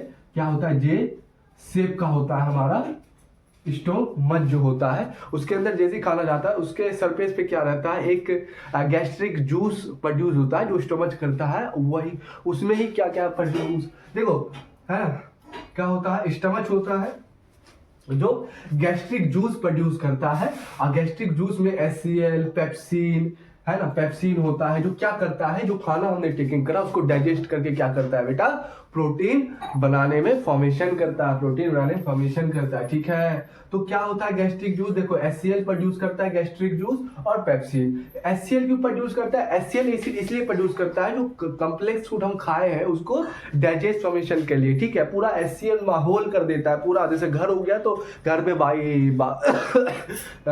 पूरा डरावे माहौल है, ये है वो है, ये माहौल। उसी प्रकार से HCl एक एसिडिक माहौल कर देता है पेट में, स्टमक ठीक है, जिससे खाना जो है वो डाइजेस्ट हो पाए। और क्या करता है? पेप्सिन भी आती है जो गैस्ट्रिक जूस प्रोड्यूस करता है। पेप्सिन क्या करता है? डाइजेस्ट करता है प्रोटीन को। ठीक है, और HCl जो होता है वो एसिडिक माहौल कर देता है, स्टमक में डाइजेस्ट हो पाए। ठीक है, ठीक है। चौथा आ जाता है स्मॉल आइस्टाइन। अब खाना कहाँ चला जाता है? स्मॉल आइस्टाइन में। स्मॉल आइस्टाइन में, ठीक है, होता है ऐसे बड़ा है, इसका जो लेंथ होता है खींच के देखो तो बड़ा होता है, लेकिन कहते हैं स्मॉल आइस्टाइन। अब ये मेन पार्ट होता है जहाँ पे जो हमारा खाना होता है वो प्रॉपर डाइजेस्ट होता है। कहाँ पे डाइजेस्ट होता है? स्मॉल आइस्टाइन में होता है। अब स्मॉल आइस्टाइन क्या करता है? लीवर जो लगा रहता है वहां पे, लीवर से क्या करता है? वो एक जूस प्रोड्यूस करता है जिसका नाम होता है बाइल। और पैनक्रियाटिक जूस जो होता है वो क्या करता है? वो भी अपना पैनक्रियाटिक जूस प्रोड्यूस करता है। किसके लिए? स्मॉल आइस्टाइन के लिए। क्यों? जो खाना होगा, खाना में जो फैट वेट होगा, डाइजेशन और जो बचा रहेगा वो क्या करेगा? अच्छे से बढ़िया से तोड़ फोड़ के आराम से फॉर्मेशन कर देगा। ठीक है, वो कहाँ होता है? स्मॉल आइस्टाइन पे प्रॉपर डाइजेस्ट फूड होता है। ठीक है, कहाँ? यहाँ पे। ठीक है, अब एब्जॉर्ब, अब फूड जो होता है वो कहाँ पे होता है? स्मॉल आइस्टाइन में। ये तो मैंने बता दिया। ठीक है, और स्मॉल आइस्टाइन क्या होता है? प्रॉपर डाइजेस्ट करने के लिए लीवर से मदद लेता है। और किस से मदद लेता है बेटा? लीवर से मदद लेता है और पेनक्रियास से मदद लेता है। पेनक्रियास कहाँ लोकेटेड होता है? पीछे होता है। ठीक है, एब्डोमेन फॉर्मेशन में। और लीवर क्या होता है? स्टमक के यहाँ प्रोड्यूस होता है, जो क्या करता है? स्टमक को क्या करता है भाई साहब? जूस बना के देता है, बाइल जूस, जो फैट एट को डाइजेस्ट करता है। और पैनक्रियाटिक जूस भी बना के देता है, पैनक्रियाटिक जूस बना के देता है, जिससे और अच्छे से डाइजेस्ट हो जाता है। तो कंप्लीट डाइजेशन जो होता है स्मॉल आइस्टाइन में हुआ। अब जो ये कंप्लीट डाइजेशन हुआ, क्या क्या हुआ? जो हमारा ग्लूकोज था, जो हमारा ग्लूकोज था, ग्लूकोज से क्या बना आप बताओ, ग्लूकोज से क्या, हाँ हमारा जो प्रोटीन आया था तो क्या बन गया भाई साहब, ग्लूकोज फॉर्मेशन हो गया, है ना। प्रोटीन हो गया, एमिनो एसिड बन जाता है, उसके बाद फैट क्या हो जाता है, फैटी एसिड बन जाता है। तो ये सब जो हमारा अब स्मॉल आइंस्टाइन में बना, ग्लूकोज बन गया, एमोनियो एसिड बन गया, फैटी एसिड बन जाते हैं। अब इसको क्या करते हैं, इसको क्या करता है, अब जो ये क्या हो गया, ये तो स्मॉल आइंस्टाइन फॉर्मेशन कर दिया, ये सब ग्लूकोज बना दिया भाई साहब, एमोनियो एसिड बना दिया, और क्या फैट को फैटी एसिड में चेंज करके स्मॉल आइंस्टाइन पड़ा। अब इसको हर सेल के पास पहुंचना है ना, क्योंकि एनर्जी तो हर सेल के पास फॉर्मेशन होगा, रेस्पिरेशन होगा, एनर्जी बनेगी। तो वो ले जाने में कौन मदद करता है, एब्जॉर्बेशन करने में, जो सब कुछ बना है स्मॉल आइंस्टाइन ने, एब्जॉर्ब करने में कौन मदद करता है, विलाय। विलाय क्या करता है, एब्जॉर्ब करता है न्यूट्रिशन, कहाँ से, स्मॉल आइंस्टाइन से, ब्लड के फॉर्मेशन, मतलब कि फिंगर लाइक स्ट्रक्चर होता है, सरफेस पे रहता है, क्या करता है, जितना भी न्यूट्रिशन स्मॉल आइंस्टाइन में बना रहता है वो इसे एब्जॉर्ब करता है और ब्लड में मिलाता है, ब्लड के थ्रू क्या करता है, पूरे सेल के पास न्यूट्रिशन जाता है, उसके बाद वहाँ एनर्जी फॉर्मेशन बनता है। ठीक है, तो ये विलाय का काम होता है, एब्जॉर्ब करना न्यूट्रिशन को स्मॉल आइंस्टाइन में। तो complete digestion small Einstein evolution का।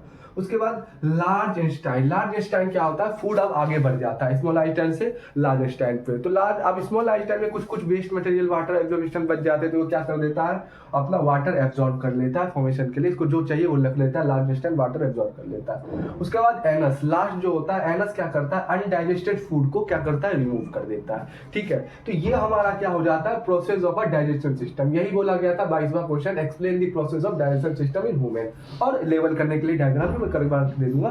तो सबसे पहले हमने क्या देखा, हमने माउथ देखा, माउथ में खाना खाया, अब माउथ में खाना जो खाया, तो यहाँ पे जो सैलिवरी ग्लैंड्स था उसने क्या प्रोड्यूस करा, सैलिवा।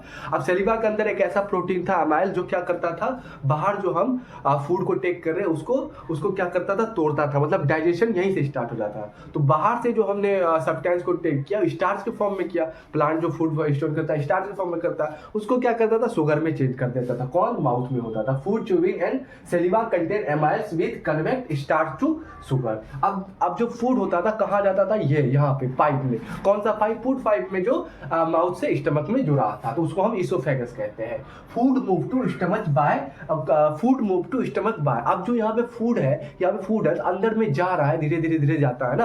अब पाइप तो है नहीं ढंग से चला जाएगा, क्योंकि मसल का धीरे धीरे जाता है, तो जाता है तो एक फॉर्मेशन करता है, एक वेव लाइक ऐसे ऐसे ऐसे जाता है, उसको हम कहते हैं पेरिसेटेलिटिक मूवमेंट। क्या कहते हैं, पेरिसेटेलिटिक मूवमेंट कहते हैं, ऐसे ऐसे वेव लाइक फॉर्मेशन करता है। ठीक है, यहाँ पे अब फूड फिर कहाँ चला जाता है, स्टमक के पास चला जाता है। स्टमक क्या करता है, गैस्ट्रिक जूस प्रोड्यूस करता है, उसमें HCl और पेप्सिन होते हैं। HCl क्या करता है, पूरे पेट में गैस्ट्रिक माहौल बना देता है, एसिडिक माहौल की खाना जो है अच्छे से पचे, पचे। और पेप्सिन क्या करता है, पेप्सिन प्रोटीन को डाइजेस्ट करता है।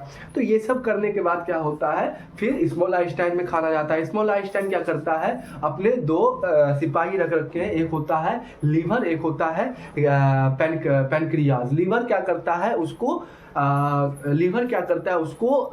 बाइल जूस देता है।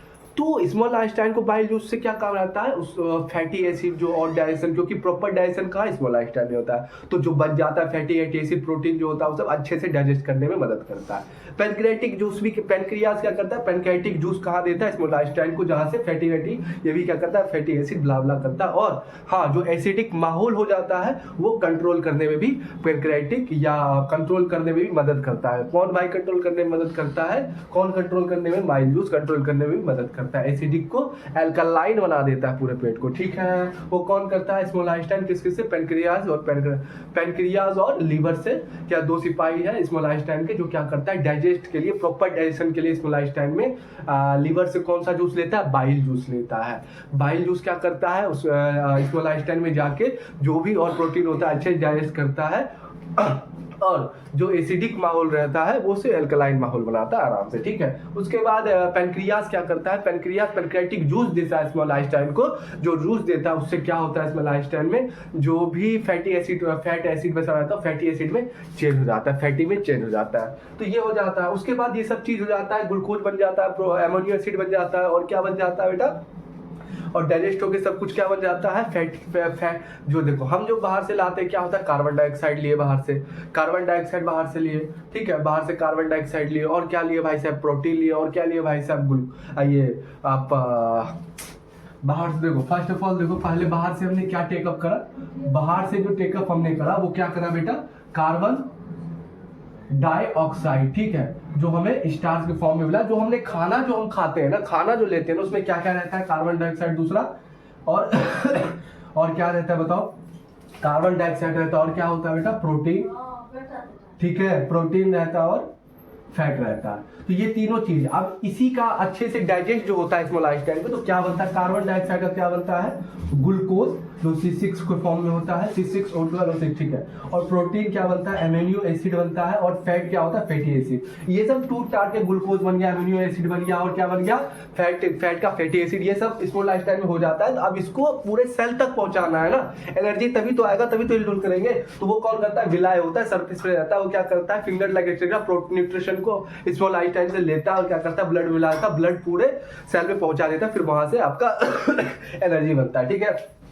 फिर लार्ज इंटेस्टाइन जो अब जो पूरा कंप्लीट डाइजेशन होता है, कुछ कुछ बचा रहता है अनडाइजेशन फूड में, वाटर, इसको दिखता है कि भाई वाटर जरूरी होता है, तो लार्ज इंटेस्टाइन वाटर को ले लेता है, और एनस से क्या होता है, अनडाइजेस्टेड फूड जो होता है सारा बाहर निकल जाता है। और एनस में एक एनस क्वेश्चन नंबर देखते हैं क्या बोल रहा है, describe the structure and function of nephron, explain urine formation with diagram.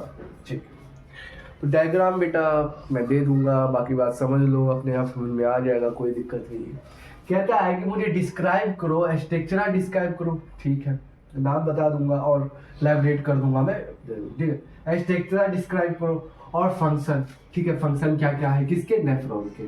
तो किसका यूनिट है भाई, किडनी की फंक्शनल स्ट्रक्चरल यूनिट होती है किडनी की, कौन, नेफ्रॉन, जो मिलियंस में होते हैं, ठीक है। तो हर एक नेफ्रॉन फॉर्मेशन, तो ये यूरिन फॉर्मेशन बताना है, और स्ट्रक्चर बताना है, फंक्शन बताना है नेफ्रॉन का, ठीक है। विद डायग्राम में दे दूंगा। सबसे पहले हम स्ट्रक्चर पूछा है, डिस्क्राइब दी स्ट्रक्चर पूछा है किसका, नेफ्रॉन का, तो स्ट्रक्चर बताएंगे, फिर फंक्शन बताएंगे, जो फॉर्मेशन होता है यूरिन, ठीक है। चलो, स्ट्रक्चर क्या हो जाता है नेफ्रॉन का, सबसे पहले वोवेन कैप्सूल आ जाता है, क्या आ जाता है, वोवेन कैप्सूल आ जाता है, ठीक है। ग्लोमेरुलस आ जाता है, फिर प्रॉप मिक्सचर ट्यूबल आ जाता है, लूप ऑफ एनल आ जाता है, डिस्टल ट्यूब आ जाता है, और कलेक्टिव ट्यूब आ जाता है, ठीक है। चलो, अब बात रही ये तो स्ट्रक्चर हो जाता है जो अपना अपना फंक्शन करता है। वोवेन कैप्सूल क्या करता है, एक कवर होता है, कब क्या होता है बेटा, एक कवर होता है, बताया था मैंने, एक कवर होता है, क्या करता है, जो अब रीनल आर्टरी जो है, जो वेस्ट ब्लड को, जिसमें यूरिन फ्री नाइट्रोजन ब्ला है, उसको लेके आती है कहाँ, अपर डाउन पे, कहाँ, एक्सक्रीशन करवाने, यूरिन फॉर्मेशन करवाने में, ठीक है, वो लेके आती है कौन, रीनल आर्टरी। अब जब ये लेके आई तो ये क्या हो जाती है, आके क्या हो जाता है, ये छोटे छोटे, ये क्या होता है, कैपिलरी में चेंज हो जाता है, धागे जैसे कैपिलरी में ऐसे ऐसे ऐसे ऐसे ऐसे ऐसे चेंज हो जाता है। और इसको जो कवर करता है, उसको हम क्या कहते हैं, वोवेन कैप्सूल। ये जो कवर कर रहा है उसको क्या कहते हैं, वोवेन कैप्सूल, ठीक है। और ये जो रीनल आर्टरी आई, ठीक है, एक धागे की तरह होता है, ठीक है, आर्टरी फॉर्मेशन होता है, जो ब्लड को क्या कर रहा है, हार्ट ब्लड को क्या कर रहा है, लेके आ रहा है एक्सक्रीशन करवाने, यूरिन फॉर्मेशन करवाने में, जिसमें यूरिन फॉर्मेशन होगा, ब्ला ब्ला, और एक्सक्रीटरी बाहर निकलेगा।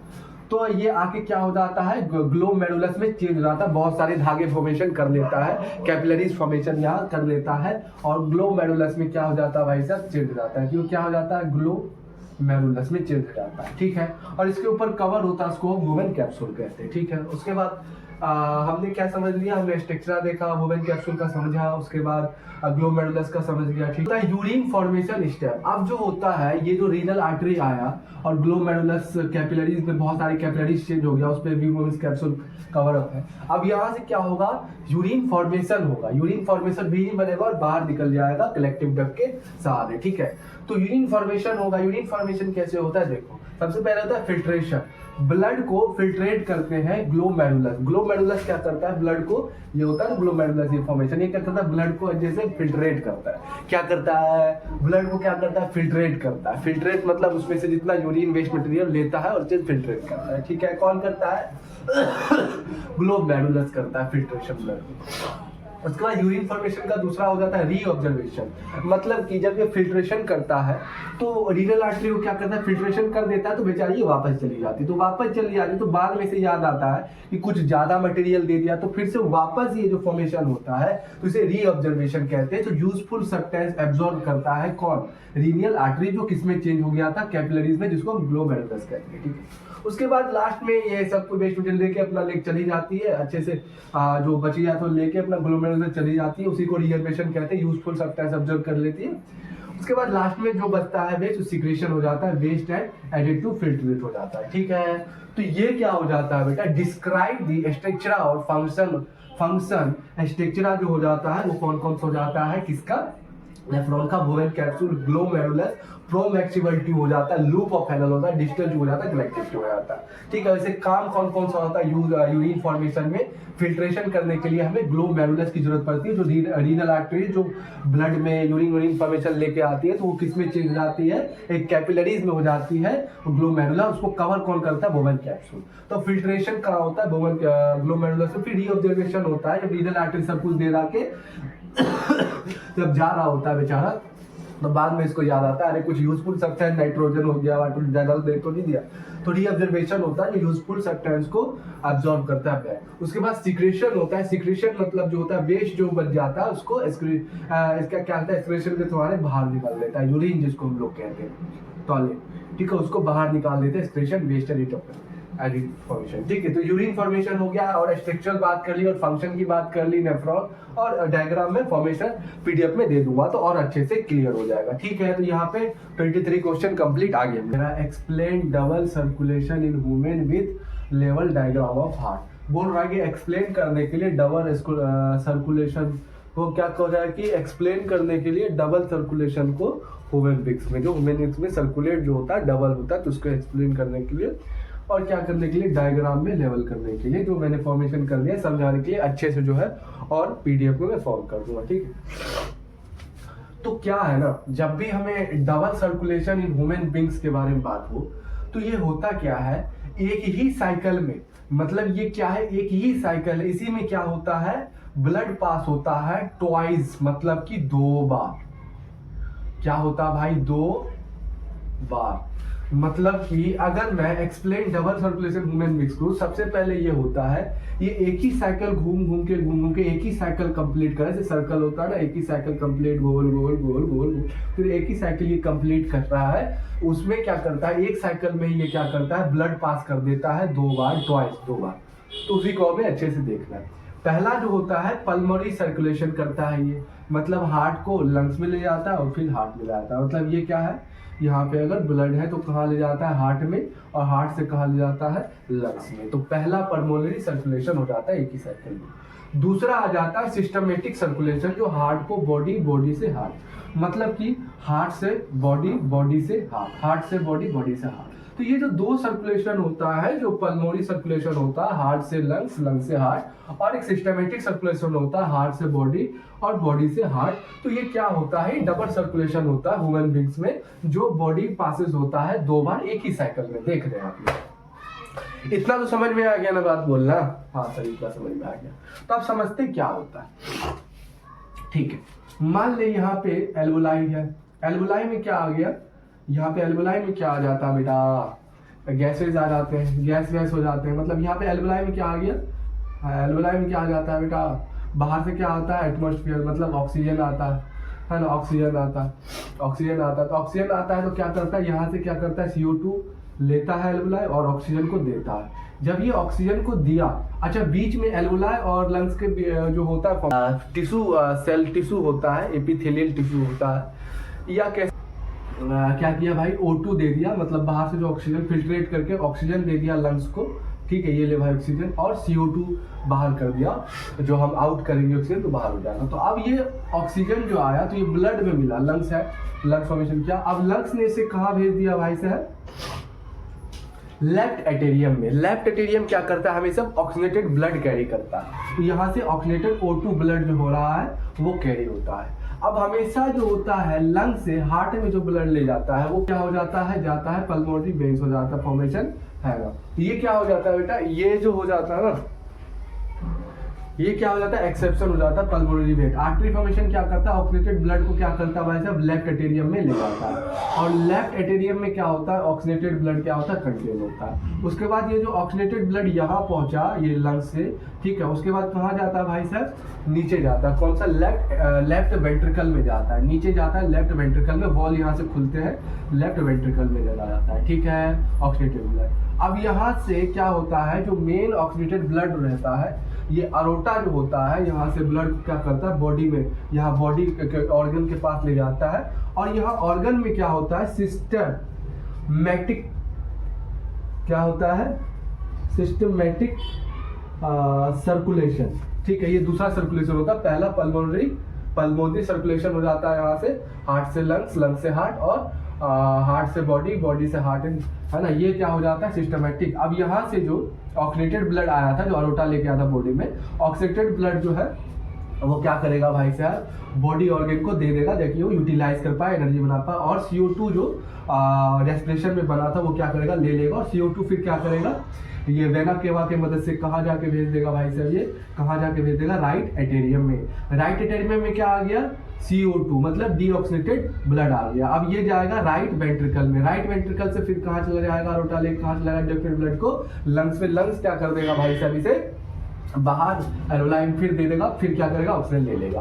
तो ये फॉर्मेशन, ये इसे ही कहते हैं double circulation in human beings. Diagram formation अच्छे से देखूंगा, तो यही होता है डबल सर्कुलेशन। एक होता है पल्मोनरी सर्कुलेशन, हार्ट से लंग्स और हार्ट, लंग से हार्ट, हार्ट से लंग, ठीक है। दूसरा होता है सिस्टमैटिक सर्कुलेशन, हार्ट से ब्लड, ब्लड से हार्ट, सॉरी, दूसरा होता है सिस्टमैटिक सर्कुलेशन, हार्ट से बॉडी और बॉडी से हार्ट, हार्ट से बॉडी और बॉडी से हार्ट, ठीक है। ये डबल सर्कुलेशन फॉर्मेशन हो जाता है। PDF दूंगा और फॉर्मेशन अच्छा है, ठीक है, कर लेना, ठीक है, ठीक है, ठीक है। आगे हम लोग चलते हैं। 5 क्वेश्चन नंबर क्या कह रहा है कि describe transport of water and mineral in plant, explain role of tree. कह रहा है कि describe transport of water and mineral in plant, जो प्लांट में वाटर और मिनरल जाते हैं, ट्रांसपोर्ट होते हैं, उसे डिस्क्राइब करने के लिए कह रहा है, ठीक है। और एक्सप्लेन रोल कह रहा है प्लांट को करने के लिए। अच्छा, सबसे पहले हम क्या करेंगे, डिस्क्राइब करेंगे ट्रांसपोर्ट जो होता है प्लांट में वाटर और मिनरल का, ठीक है रे, ठीक है, वो चीज हम लोग करेंगे। Describe transport of water and mineral plant में जो होता है, देखो सबसे पहला क्या होता है कि वाटर का एब्जॉर्ब होता है रूट। अब तुम्हें ये सब चीज पता होना चाहिए।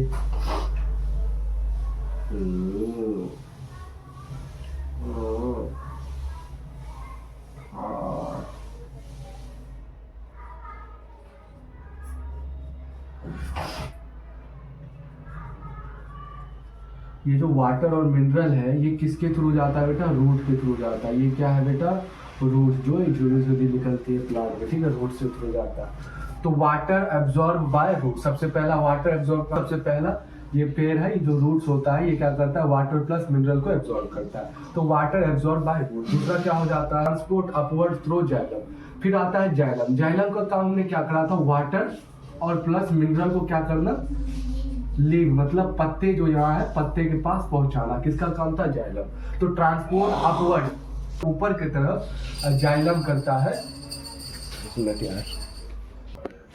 ठीक है, देखो ट्रांसपोर्ट अपवर्ड, ऊपर की तरफ जाइलम करता है, वाटर मिनरल को पहुंचाने में मदद करता है। तीसरा कौन सा आ जाता है, mineral dissolve in water move upward.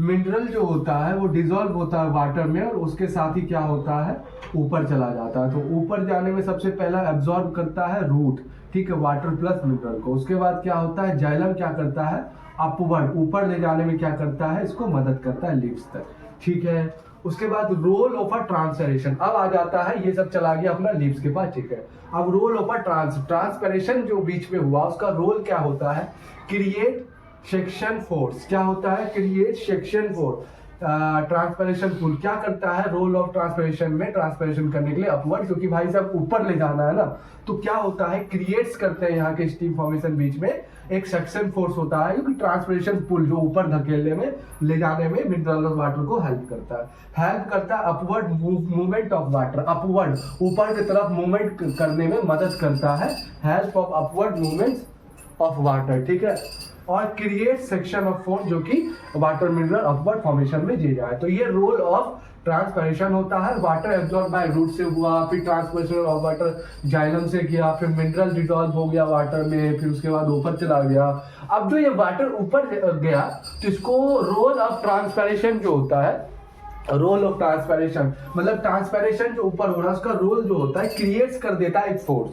कौन सा वो फोर्स रहता है, सिस्टेम फोर्स रहता है, क्रिएट करता है जो ऊपर जाने के लिए क्या करता है, हेल्प करता है अपवर्ड मूवमेंट करने के लिए वाटर को, वाटर और मिनरल को, ठीक है। अगर देखो describe transport of water and mineral in plant and explain role of, तो पहला आता है वाटर एब्जॉर्ब बाय रूट्स क्या करता है, वाटर प्लस मिनरल एब्जॉर्ब करता है, ट्रांसपोर्ट अपवर्ड ऊपर की तरफ ट्रांसपोर्ट करता है थ्रू वाटर मिनरल को, कौन, xylem. Mineral dissolve in water move upward, mineral क्या होता है वाटर में डिसॉल्व होता है, उसी के साथ अपवर्ड फॉर्मेशन लीफ के पास जाता है। और रोल ऑफ ट्रांसपिरेशन में अगर हम देखें तो ऊपर जाने में मदद होना पड़ता है, एक फोर्स यहाँ पे क्रिएट होता है स्ट्रीम में, सिचुएशन फोर्स होता है, ट्रांसपिरेशन ऊपर ले जाने में मिनरल वाटर को मदद करता है, हेल्प करता है ऊपर मूवमेंट करने के लिए, ठीक है। ये हो जाता है डिस्क्राइब प्लांट वाटर और मिनरल कैसे ऊपर जाते हैं, ठीक है। चलो आगे चलते हैं, आज फटाफट अब क्या जान लेते हैं, 26 क्वेश्चन नंबर हाँ जान लेते हैं। क्या कह रहा है, कंपेयर करो एरोबिक रेस्पिरेशन और एनारोबिक रेस्पिरेशन, ठीक है, एरोबिक रेस्पिरेशन और एक्सप्लेन करो process of respiration in human being. जो रेस्पिरेशन का बेटा मतलब क्या होता था, खाने को क्या होता था, जो डाइजेस्ट खाना हमारा, जो ग्लूकोज, जो हमारा कार्बन डाइऑक्साइड से ग्लूकोज मिलता था, प्रोटीन से अमीनो एसिड मिलता था, फैट से फैटी एसिड, तो ये सब जो स्मॉलाइंस्टाइन में होता था। और उसके बाद विलाय क्या करता था, उसको ब्लड में घोल के पूरा ब्लड में मिक्स करके क्या करता था, ब्लड क्या करता था उसको पूरा सेल में पहुंचाता, फिर वहाँ पे क्या होता था, प्रोसेस होता था, उसी कार्बन डाइऑक्साइड का और सारे चीज का क्या होता था, टूटना होता था, एनर्जी बनता था, तो उसी को रेस्पिरेशन कहते थे। इतना तो पता होगा, हाँ ठीक है। तो हमें सबसे पहले कंपेयर करना है एरोबिक रेस्पिरेशन में, एरोबिक रेस्पिरेशन में फीचर देख लेते हैं, oxygen, energy and and product. Oxygen होता है, बनता है एनर्जी, एंड प्रोडक्ट। तो दोनों में हम देखेंगे, पहला ऑक्सीजन जो है सबसे ज्यादा किस फॉर्म में, किसमें बनता है, किसमें नहीं बनता है। तो एरोबिक रेस्पिरेशन जो होता है, एरोबिक रेस्पिरेशन, इसमें क्या होता है, ऑक्सीजन की रिक्वायर होती है, ऑक्सीजन की इसमें चाहिए, और अच्छे से क्या होता है, ऑक्सीडेशन फॉर्म करता है, एनर्जी बनता है, किसमें, एरोबिक रेस्पिरेशन में ऑक्सीजन की नीड होती है, रिक्वायर्ड होती है। उसी प्रकार एनारोबिक रेस्पिरेशन में क्या होती है, नॉट रिक्वायर्ड ऑक्सीजन, ऑक्सीजन की क्या होती है, नॉट रिक्वायर्ड होती है, ऑक्सीजन की क्या होती है, नॉट रिक्वायर्ड होती है। एनर्जी की बात करें, एरोबिक रेस्पिरेशन में मोर एनर्जी, अच्छा खासा एनर्जी बनता है एरोबिक रेस्पिरेशन में। कितना, 36 से लेके 38 एटीपी बनता है। एटीपी करेंसी होती है, जैसे कि हमारा करेंसी होता है ना भारत का नोट, उसी तरह हमारे शरीर की जो एनर्जी फॉर्मेशन करेंसी होती है एटीपी होती है, एडेनोसाइन ट्राइफॉस्फेट, ठीक है। एनर्जी मोर होता है, इसमें बहुत अच्छे से एनर्जी बनता है, 36 से 38 एटीपी। एंड प्रोडक्ट जो होता है, जो एंड प्रोडक्ट देता है, CO2 देता है और H2 वाटर देता है और कार्बन डाइऑक्साइड देता है, ठीक है। एनर्जी अच्छे से होता है एरोबिक रेस्पिरेशन में, ऑक्सीजन की रिक्वायर्ड पड़ती है। लेकिन उसी प्रकार एनारोबिक रेस्पिरेशन में इसमें क्या होती है, नॉट रिक्वायर होती है ऑक्सीजन की, और इसमें लेस बनता है, मतलब लेस एनर्जी बनती है, लेस एनर्जी बनती है 2 एटीपी के फॉर्म में। उसी के कंपेयर में एरोबिक में देख लो 36-38 बनती है। और इसमें क्या होता है, एंड प्रोडक्ट एरोबिक रेस्पिरेशन में CO2 निकालता है और H2O, वाटर और कार्बन डाइऑक्साइड। लेकिन एरोबिक रेस्पिरेशन क्या निकालता है, लैक्टिक एसिड और अल्कोहल निकालता है। तो ये तो हो गया, कंपेयर हो गया, जो बोला गया था कंपेयर करो एरोबिक रेस्पिरेशन और एनारोबिक रेस्पिरेशन में, ठीक है। अब उसके बाद क्या होता है, एक्सप्लेन करते हैं हम प्रोसेस को रेस्पिरेशन इन ह्यूमन बीइंग में, ठीक है। तो सबसे पहले हमारा क्या हुआ था, डाइजेशन प्रॉपर स्मॉलाइंस्टाइन में हुआ था, जहां पे ग्लूकोज सब बना था।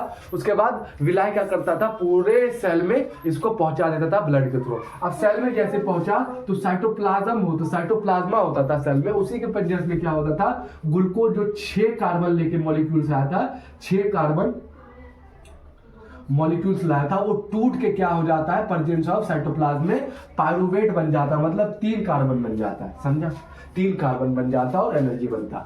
अब इसको जो होता है, इसको अच्छे से ऑक्सीडेशन, मतलब अच्छे से ऑक्सीडेशन जो फॉर्म होता है वो कहाँ होता है, प्रेजेंस ऑफ ऑक्सीजन। मैंने कहा अच्छे से ऑक्सीडेशन कहाँ होगा, प्रेजेंस ऑफ ऑक्सीजन, जो एरोबिक रेस्पिरेशन में होता है। तो ये कहाँ पे होता है बेटा, ये माइटोकॉन्ड्रिया के अंदर होता है। कहाँ होता है, माइटोकॉन्ड्रिया के अंदर, जो प्रॉपर ऑक्सीजन होता है, ऑक्सीडेशन होता है और एनर्जी अच्छे से यहाँ पे निकलता है और सेल यूज कर पाता है और एंड प्रोडक्ट निकालता है CO2 H2O, ठीक है, एनर्जी। तो कहाँ होता है, ये कहाँ होता है, माइटोकॉन्ड्रिया प्रेजेंस होता है। तो इसी को हम लोग क्या कर देते हैं, एरोबिक रेस्पिरेशन, ठीक है। उसके बाद होता है कि अब्सेंस ऑफ ऑक्सीजन। जब अब्सेंस ऑफ ऑक्सीजन में हम देते हैं तो ईस्ट में हमें देखने को मिलता है, बैक्टीरिया होता है, ईस्ट में हमें देखने को मिलता है, ठीक है। उसके बाद वहां क्या होता है, 2 कार्बन फॉर्मेशन होता है, मतलब कि 2 कार्बन होता है, मतलब अब्सेंस ऑफ ऑक्सीजन में बहुत कम एनर्जी फॉर्मेशन बन पाता है, ठीक है। उसके बाद होता है लैक्टिक लैक ऑफ ऑक्सीजन, मतलब 3 कार्बोनेशन के फॉर्म जो होता है, मतलब अब्सेंट ऑफ ऑक्सीजन के फॉर्म में जब हम लोग जैसे कि एक्सरसाइज, मसल का एक्सरसाइज अटैच होता है मसल से, जब एक्सरसाइज करते हो तो उस समय में हमको ऑक्सीजन का जरूरत पड़ता है तो हम करते हैं, तो उस समय में क्या होता है, पायरुवेट टूट के लैक अब्सेंट ऑफ ऑक्सीजन में लैक्टिक एसिड बनाता है। क्या बनाता है, लैक्टिक एसिड बनाता है। क्यों, क्योंकि लैक ऑफ ऑक्सीजन रहता है, 3 कार्बन बनाता है, ठीक है, आवर मसल फॉर्मेशन करता है। और सबसे अच्छा कहाँ पे भाई एनर्जी देखने को मिलता है, प्रेजेंस ऑफ माइटोकॉन्ड्रिया। कहाँ क्या होता है, उसमें ऑक्सीजन फॉर्मेशन होता है, ठीक है। तो ये हो जाता है प्रोसेस हो जाता है किसका, explanation respiration in human beings का, ठीक है। ये प्रोसेस हो जाता है कैसे, ग्लूकोज 6 ग्लूकोज 3 में बने पायरुवेट, उसके बाद अच्छे से ऑक्सीडेशन कहाँ हुआ, प्रेजेंस ऑफ माइटोकॉन्ड्रिया में, जिसको एरोबिक रेस्पिरेशन कहते हैं, जिसमें रिक्वायर पड़ती है ऑक्सीजन की। उसके बाद 2 जो थे अब्सेंट ऑक्सीजन जो थे, एक ईस्ट में देखने को मिल रहा था मुझे, जो 2 कार्बन बन रहे थे, जो अल्कोहल प्रोड्यूस कर रहे थे, जिसमें लिखा हुआ अल्कोहल प्रोड्यूस कर रहे थे, ठीक है। और उसके बाद लैक्टिक एसिड जब बन रहा था, कहाँ, जब अब्सेंस ऑफ ऑक्सीजन मसल्स में, जब हमें ज्यादा ऑक्सीजन की नीड पड़ी, भाग रहे, तो उसमें लैक्टिक एसिड बनता है, जिसमें 3 कार्बन बनते हैं। उसके बाद अच्छे से ऑक्सीजन जो होता है वो प्रेजेंस इन माइटोकॉन्ड्रिया में होता है, ठीक है। और एरोबिक एनारोबिक रेस्पिरेशन, जो एरोबिक को क्या होता है, रिक्वायर्ड। अब ये दोनों क्या हो जाता है, जहां पे लैक ऑफ ऑक्सीजन होता है, ये दोनों क्या होता है, इन एरोबिक रेस्पिरेशन। क्यों, क्योंकि यहाँ पे ऑक्सीजन रिक्वायर्ड नहीं होती है। कहाँ होती है, रिक्वायर्ड माइटोकॉन्ड्रिया में होती है, अच्छे से एनर्जी फॉर्मेशन होता है, रिक्वायर्ड होती है। समझ में आ गया, आगे चल सकते हैं जी, चलो। क्वेश्चन नंबर 27, क्वेश्चन नंबर 27 क्या कह रहा है, explain structural function human brain. कह रहा है कि एक्सप्लेन करो, स्ट्रक्चरा बनाओ किसका, ह्यूमन ब्रेन का, और क्या करो फंक्शन बताओ। मतलब कह रहा है कि explain structure and function of human brain. Human brain जो है इसका क्या बताओ, फंक्शन बताओ और स्ट्रक्चरा फॉर्मेशन करो, ठीक है। और उसके बाद फंक्शन बताओ। तो मैंने 10 बार कहा है स्ट्रक्चरा बेटा सब लेवल करके फॉर्मेशन PDF में डाल दूंगा, देख लेना। बाकी बात अभी क्वेश्चन हम आंसर को फॉर्मेशन करते हैं अच्छे से, जो कि दिमाग में आ जाए अच्छे से, और इस लेवल के, इस फॉर्मेशन ह्यूमन ब्रेन के फॉर्मेशन पे कोई भी क्वेश्चन आए वो बना सकेंगे। अभी तक मैंने जितने भी क्वेश्चन दिए हैं वो उस फॉर्मेशन में क्वेश्चन दिए हैं कि एक क्वेश्चन से आप variety of a question formation कर सकते हैं खुद से भी, या अगर देंगे तो कॉन्सेप्ट अगर फॉर्मेशन रहेगा तो क्वेश्चन बना सकते हैं। इसलिए बड़े बड़े ला रहा हूं भाई साहब, मैं शॉर्ट फॉर्मेशन कवर हो जा रहे हैं। तो सबसे पहले क्या आ जाता है, explain structural function of human brain. Human brain के बारे में मुझे स्ट्रक्चरल फंक्शन ऑफ करना है। चलो फंक्शन में बता देता हूं पहली बात, और स्ट्रक्चरल लेवल करके डाल दो, ठीक है। सबसे पहले देख लो, ह्यूमन ब्रेन जो होता है वो क्या होता है, डिवाइड होता है 3 पार्ट में। 3 पार्ट में क्या होता है बेटा, डिवाइड होता है। आया, ह्यूमन ब्रेन जो होता है वो 3 पार्ट में डिवाइड होता है। अच्छा सर, कौन कौन से, पहला होता है फोर ब्रेन, दूसरा होता है मिड ब्रेन, तीसरा होता है हिंड ब्रेन। आ जाओ फिर से बोल मेरे साथ, पहला क्या हो जाता है फोर ब्रेन, दूसरा क्या हो जाता है मिड ब्रेन, मिडल में होता है, तीसरा क्या हो जाता है हिंड ब्रेन, ठीक है। आज जो फंक्शन जान लेते हैं फटाफट। फोर ब्रेन क्या कैरी करता है, फोर ब्रेन क्या होता है, सबसे पहले फोर ब्रेन के बारे में बताओ क्या होता है। ये लार्ज पार्ट ब्रेन का होता है। ब्रेन का सबसे लार्ज पार्ट अगर कौन होता है बेटा, फोर ब्रेन होता है। ये क्या क्या कंटेन करता है काम करवाने के लिए ब्रेन को, इंक्लूड रहते हैं इसमें सेरिबेलम, और इसमें इंक्लूड रहते हैं क्या, एक minute,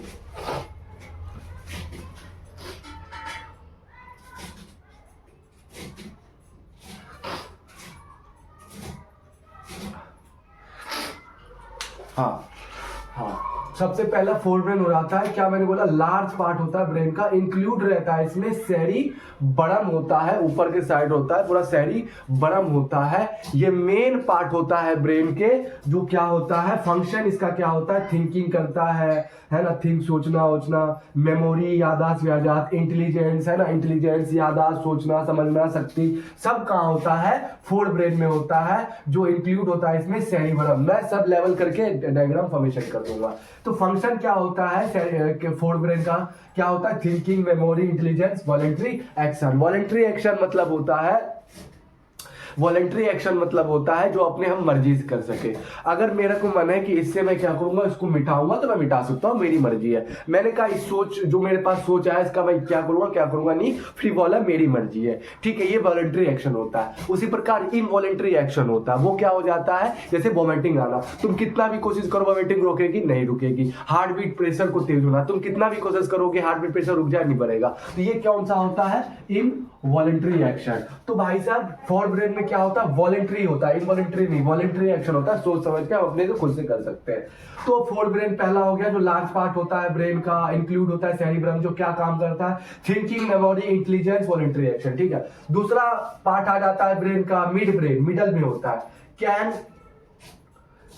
work reflex movement of I years. क्या करता है, आई और ईयर्स फॉर्मेशन में क्या करता है मिड ब्रेन, रिफ्लेक्स, मतलब रिफ्लेक्स फॉर्मेशन करता है। क्या करता है, रिफ्लेक्स करता है, कोई लाइट आ रहा, फॉर्मेशन कैसे करना है, रिफ्लेक्शन कैसे देना, ब्ला ब्ला, वो कौन करता है, मिड ब्रेन। क्या करता है, कंट्रोल करता है reflex movement of I years, ठीक है। उसके बाद तीसरा पार्ट हो जाता है हिंड ब्रेन का। हिंड ब्रेन सबसे लास्ट पार्ट होता है, जिसमें इंक्लूड रहता है सेरिब्रम, पोन्स और मेडुला। जिसमें सेरिब्रम क्या करता है, बैलेंस एंड पोस्च्योर। पोस्च्योर मतलब शरीर, और बैलेंस करता है, शरीर को ऐसे ऐसे ऐसे ऐसे करते हैं, वो कौन करता है, थर्ड पार्ट होता है ब्रेन का, हिंड ब्रेन, जो सेरिब्रम कंटेन करता है, जो क्या सेरिब्रम करता है, बैलेंस करता है हमारे पूरे पोस्च्योर को, ठीक है। पोन्स होता है, पोन्स क्या करता है, कंट्रोल करता है, ब्रीथिंग रेट को कंट्रोल करता है, कौन, पोन्स होता है। मेडुला होता है, क्या कंट्रोल करता है, हार्ट बीट, ब्लड प्रेशर, ये सब कौन कंट्रोल करता है, मेडुला। ये कौन कंट्रोल, हिंड ब्रेन में सारा पार्ट होता है, सेरिब्रम होता है, पोन्स होता है, मेडुला होता है, जो सेरिब्रम क्या करता है, बैलेंस करता है पूरे शरीर को,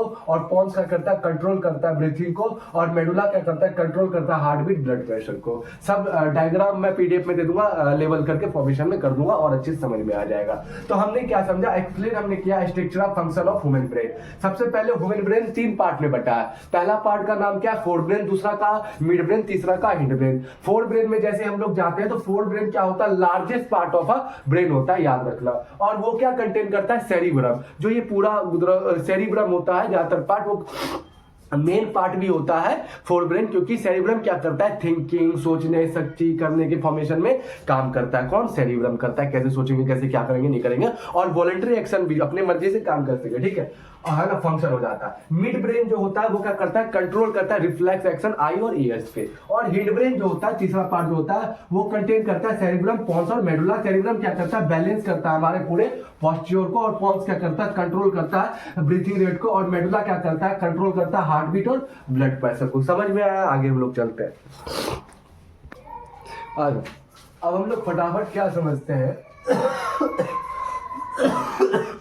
फटाफट हम लोग क्या समझते हैं, describe reflex action and reflex, describe reflex action and reflex are without, describe reflex action and reflex are with level diagram. क्या कर रहा है, मुझे रिफ्लेक्स एक्शन बताओ, ठीक है, और उसको डायग्राम शो करो और लेवल करो, ठीक है। मैं कह दिया हूँ डायग्राम अच्छे से फॉर्मेशन लेवल करके मैं वहां दे दूंगा, कहाँ दे दूंगा बेटा, हाँ वहां दे दूंगा, कहाँ दे दूंगा मैं, ये पीडीएफ में दे दूंगा।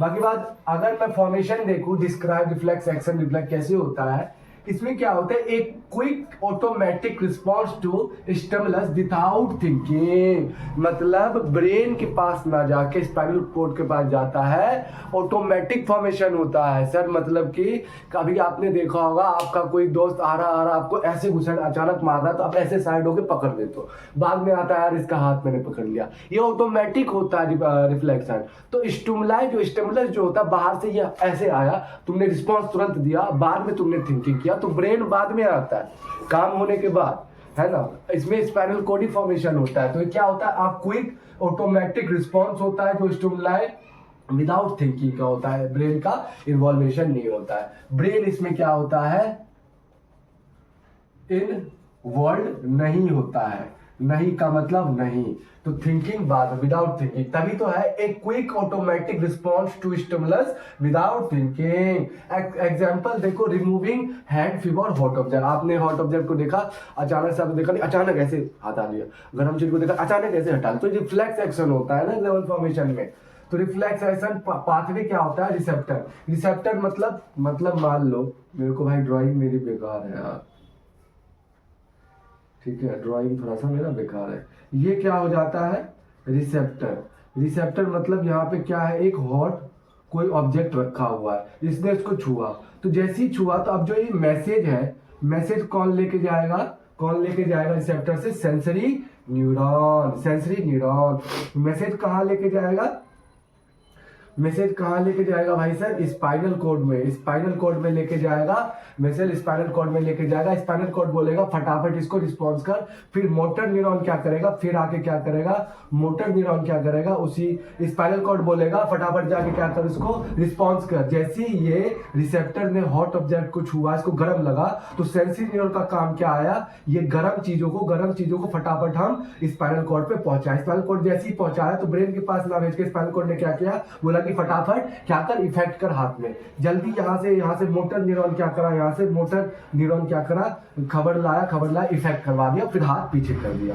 ठीक है, अच्छे डायग्राम दे दूंगा समझाने के लिए फॉर्मेशन। तो सबसे पहला रिसेप्टर आ जाता है, रिसेप्टर से छुआ तो सेंसरी न्यूरॉन खबर लेके जाता है स्पाइनल कॉर्ड, स्पाइनल कॉर्ड कहता है फटाफट मोटर न्यूरॉन को जा ऐसे इफेक्ट करवा, मोटर न्यूरॉन क्या करता है, ले जाके हाथ में फिर इफेक्ट कर देता है। लेकिन इसमें क्या होता है, ब्रेन का इन्वॉल्वेशन नहीं होता, बाद में आता, अच्छा ये हुआ, अच्छा, तो ये सब अपने फॉर्मेशन करा हो रखा है। ठीक है, कोई दिक्कत नहीं होनी चाहिए,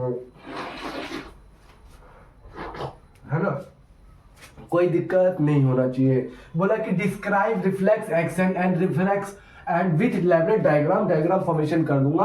क्या होता है reflex action, quick automatic response होता है जो स्टिमुलस को विदाउट थिंकिंग के क्या करता है, रिस्पांस करता है। एग्जांपल में जैसे हाथ हटाया, रिफ्लेक्स में receptor, sensory, spinal cord, motor और फिर इफेक्टर। समझ में आ गया, डायग्राम दे दूंगा, इलैबोरेट करा हुआ, ठीक है, कोई दिक्कत नहीं, कॉन्सेप्ट बहुत अच्छे से समझ में आ गया भाई साहब, ठीक है, आगे चलते हैं। आता है 29 क्वेश्चन नंबर क्या आ जाता है, explain plant hormones and their function is growth and develop. पहला क्वेश्चन 29 क्या कह रहा है, मुझे क्या करो, एक्सप्लेन करो plant hormones and their function and growth and development. कहता है कि एक्सप्लेन करने के लिए प्लांट हार्मोन्स के बारे में, कहता है कि प्लांट्स हार्मोन्स के बारे में आप एक्सप्लेन करिए और उसका फंक्शन बताइए और जो ग्रोथ डेवलपमेंट हो रहा है उससे। ठीक है, सबसे पहले हम क्या बताएंगे, प्लांट का हार्मोन बताएंगे और क्या क्या फंक्शन करता है ये हार्मोन। ठीक है, और सबसे पहले ये चीज तुम्हें पता होना चाहिए, प्लांट में नर्वस सिस्टम, दिमाग वाला काम नहीं होता, नर्वस सिस्टम, उसके जगह क्या होता है बेटा, हार्मोन्स होता है, केमिकल रिलीज होता है। ठीक है, और वो अपना अपना काम करते हैं, तो वही हम जानेंगे। तो क्वेश्चन है, explain plant hormones and their function is growth and development. सबसे पहले हार्मोन कौन कौन सा प्लांट में हो जाता है वो देख लेते हैं। ऑक्सिन हो जाता है, लाइन हो जाता है, साइटोकिनेसिस होता है और एब्सिसिक एसिड हो जाता है। अब हम हार्मोन, प्लांट के हार्मोन्स की बात करें तो ऑक्सिन हो जाता है, गिब्रेलिन हो जाता है, साइटोकिनेसिस हो जाता है, इथिलीन हो जाता है, एब्सिसिक एसिड हो जाता है। एक एक करके हम इसका फ्यूचर जानते हैं। ऑक्सिन क्या करता है प्लांट में, सेल को इलोंगेशन करता है, बड़ा करता है स्टीम फॉर्मेशन में। ठीक है, कौन करता है, ऑक्सिन करता है, हार्मोन करता है प्लांट में, जो क्या करता है, फंक्शन, सेल को इलोंगेशन करता है। ठीक है, उसके बाद गिब्रेलिन जो होता है हार्मोन प्लांट, वो क्या करता है, स्टीम को ग्रोथ करने में मदद करता है, ग्रोथ करने में स्टीम को प्लांट के मदद करता है। उसके बाद तीसरा हार्मोन जो आ जाता है इथाइलिन हो जाता है। क्या होते हैं, इथाइलिन क्या करता है, फंक्शन प्लांट में फ्रूट रिपेनिंग करता है। उसके बाद आ जाता है एब्सिसिक एसिड आ जाता है, हार्मोन प्लांट में क्या करता है, स्टॉप करता है प्लांट के ग्रोथिंग को। ओके, समझ में आया बेटा, हमें क्या कहा गया था, देखो बोर्ड एग्जाम में ऐसे पॉइंट वाइज पॉइंट लिखोगे तो अच्छा परफॉर्मेंस तुम्हारा रहेगा, समझा बेटा। सबसे पहले आ जाता है explain plant hormone and their function is growth and development. हमें प्लांट का हार्मोन्स और उसका फंक्शन बताना है जिससे ग्रोथ होता है प्लांट में, डेवलपमेंट होता है। तो हार्मोन हो जाता है ऑक्सीन। ऑक्सीन क्या करता है, सेल को लंबा करता है, प्लांट के सेल को लंबा करता है। गैब्रेलिनी क्या हो जाता है, स्टीम ग्रोथ करता है, स्टीम को क्या करता है, ग्रोथ करता है। गैब्रेलिनी गैब्रेलिन ठीक है। और साइटोकाइनेसिस क्या हो जाता है, सेल को डिवीजन करता है। इथिलीन क्या करता है, फ्रूट को रिपेनिंग करता है। और अब्सिसिक एसिड करता है, स्टॉप ग्रोथिंग करता है। ये क्या हो जाता है, प्लांट के हार्मोन हो जाते हैं। ये 1 2 3 4 5 6 हार्मोन हो जाते हैं, auxin, gibberellin, cytokinesis, ethylene, abscisic acid. और उसके function cell elongated, stem growth, cell division, fruit repairing, stop formation, ठीक है। उसके बाद तीसरा नंबर पे क्वेश्चन आता है compare nervous control and hormone in human. क्या कर रहा है, कंपेयर करने के लिए बोल रहा है नर्वस कंट्रोल को और हार्मोन कंट्रोल को। देखो ह्यूमन बींग्स क्या थे बेटा, हमारे में क्या था, हमारे में हार्मोन से प्रोड्यूस होते, जैसे टेस्टिस हो गया, थायराइड ग्लैंड हो गया, एड्रेनल ग्लैंड हो गया, ये सब हमारे में हार्मोन से प्रोड्यूस हो रहे थे। और नर्वस सिस्टम भी था। लेकिन प्लांट में ऐसा नहीं था। प्लांट में एक ही चीज होता है, वो भी केमिकल मैसेजेस, हार्मोन फॉर्मेशन होता है, नर्वस सिस्टम नहीं होता। तो यहाँ पे क्या हो जाता है, तीसरा कंपेयर करना है नर्वस कंट्रोल को और हार्मोन कंट्रोल को ह्यूमन्स में। सबसे पहले फीचर देख लेते हैं, स्पीड, ड्यूरेशन, मीडियम। स्पीड कैसा होता है नर्वस सिस्टम का जानेंगे, और हार्मोन्स का कैसा होता है। ड्यूरेशन कितना समय लगता है काम करने में, नर्वस सिस्टम को जानेंगे और हार्मोनल को जानेंगे। मीडियम कितना मीडियम लगता है नर्वस को, और मीडियम क्या होता है नर्वस को हम वो जानेंगे और हार्मोनल को हम जानेंगे, समझो। सबसे पहले हम जानते हैं, कंपेयर करेंगे नर्वस कंट्रोल और हार्मोनल कंट्रोल में फीचर होता है स्पीड, ड्यूरेशन। तो स्पीड जो होता है नर्वस सिस्टम का कैसा होता है, फास्ट होता है। क्यों, क्योंकि इलेक्ट्रिक सिग्नल सुई से पास करता है, ठीक है। उसके बाद हार्मोनल का स्लो हो जाता है, थोड़ा कम होता है, धीरे धीरे फॉर्मेशन, हार्मोनल फॉर्मेशन होता है। ड्यूरेशन समय कितना लगता है, शॉर्ट। नर्वस सिस्टम को शॉर्ट, अभी मैं बोल रहा फॉर्मेशन तुरंत तुरंत थोड़ा शॉर्ट लगता है, लेकिन हार्मोनल को समय लॉन्ग लगता है, ठीक है।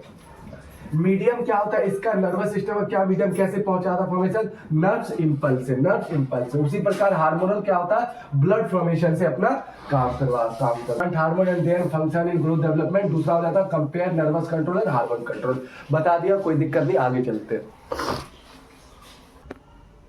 अब हम लोग थोड़ा सा क्या समझ लेते हैं, 31 explain reproduction in flowering plant with level diagram. इसमें भी क्या क्या बताया गया है, pollination, fertilisation and seed formation. हमें क्या क्या बताना है, एक्सप्लेन करना है रिप्रोडक्शन इन फ्लावरिंग प्लांट, ठीक है, विथ लेवल करना है डायग्राम, जो हम आपको मैं बार बार बोल रहा हूँ, करके दे दूंगा, ठीक है। इसमें क्या क्या समझना है, पॉलिनेशन समझना है, फर्टिलाइजेशन समझना है, सीड फॉर्मेशन समझना है। सबसे पहले पॉलिनेशन। पॉलिनेशन क्या होता है, transfer of pollen from anther to stigma.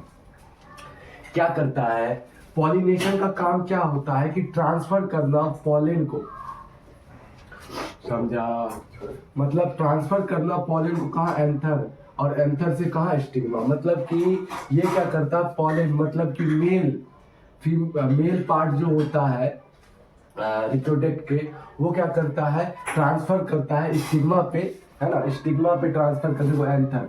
ये क्या हो जाता है, मेल पार्ट हो जाता है ना, मेल पार्ट हो जाता है। एंथर क्या होता है, मेल पार्ट हो जाता है, मेल पार्ट हो जाता है, क्या हो जाता है, मेल पार्ट हो जाता है रिप्रोडक्टिव। तो पॉलिनेशन उसमें क्या करता है, ट्रांसफर करता है मेल पार्ट को फीमेल पार्ट में। स्टिग्मा, स्टिग्मा क्या होता है, एक फीमेल पार्ट हो जाता है, पिस्टल, पिस्टल फॉर्मेशन भी होता है। ये क्या होता है, स्टेमन फॉर्मेशन हो जाता है। एंथर से पॉलिनेशन हुआ, पॉलिनेशन का काम क्या होता है, ट्रांसफर करना पॉलिन को स्टिग्मा। तो यहाँ एंथर है, ये कहाँ जाएगा, स्टिग्मा पे। अभी स्टिग्मा पे जैसे ही आए तो कहाँ जाएगा, ओवरी। ओवरी क्या हो जाता है, फॉर्मेशन हो जाता है गोल जैसा, ठीक है, जहाँ पे आपका हमारा सेल दिखा रहता है फीमेल का, फीमेल रिप्रोडक्टिव, जिसको कहते हैं ओव्यूल। पॉलिनेशन क्या करता है, ट्रांसफर करता है पॉलिनेशन को स्टिग्मा पे, ठीक है। उसके बाद फर्टिलाइजेशन होता है। क्या होता है, जब ये एंथर आता है, स्टिग्मा क्या करता है, ऐसे स्टिग्मा ऐसे होता है, ये क्या एक लाइनिंग, एंथर क्या करता है, एक अपना डक्ट बना लेता है, कहाँ, ओव्यूल तक, ओव्यूल तक। ओवरी के अंदर क्या होता है बेटा, ओव्यूल। ओव्यूली क्या होता है, सेल होता है फीमेल रिप्रोडक्टिव फ्लावर के। तो यहाँ से क्या करता है वो एंथर क्या करता है, स्टिग्मास होके ओवरीज होके कहाँ ओव्यूल पे चला जाता है, फिर फर्टिलाइजेशन होता है, फ्यूजन होता है मेल एंड फीमेल गैमेट्स में, ठीक है। उसके बाद क्या होता है, सीड फॉर्मेशन होता है, ovule become seed formation, fruit बन जाता है, फिर सीड फॉर्मेशन होता है, तो यहाँ पे क्या होता है, फर्टिलाइजेशन होता है, दोनों क्या होता है, male plus female reproductive cell मिलते हैं, तो यहाँ फर्टिलाइजेशन होता है, जाइगोट बनता है, और सीड फॉर्मेशन होता है। सीड फॉर्मेशन होता है, सीड किस में चेंज हो जाता है, सीड चेंज हो जाता है फ्रूट में, ठीक है।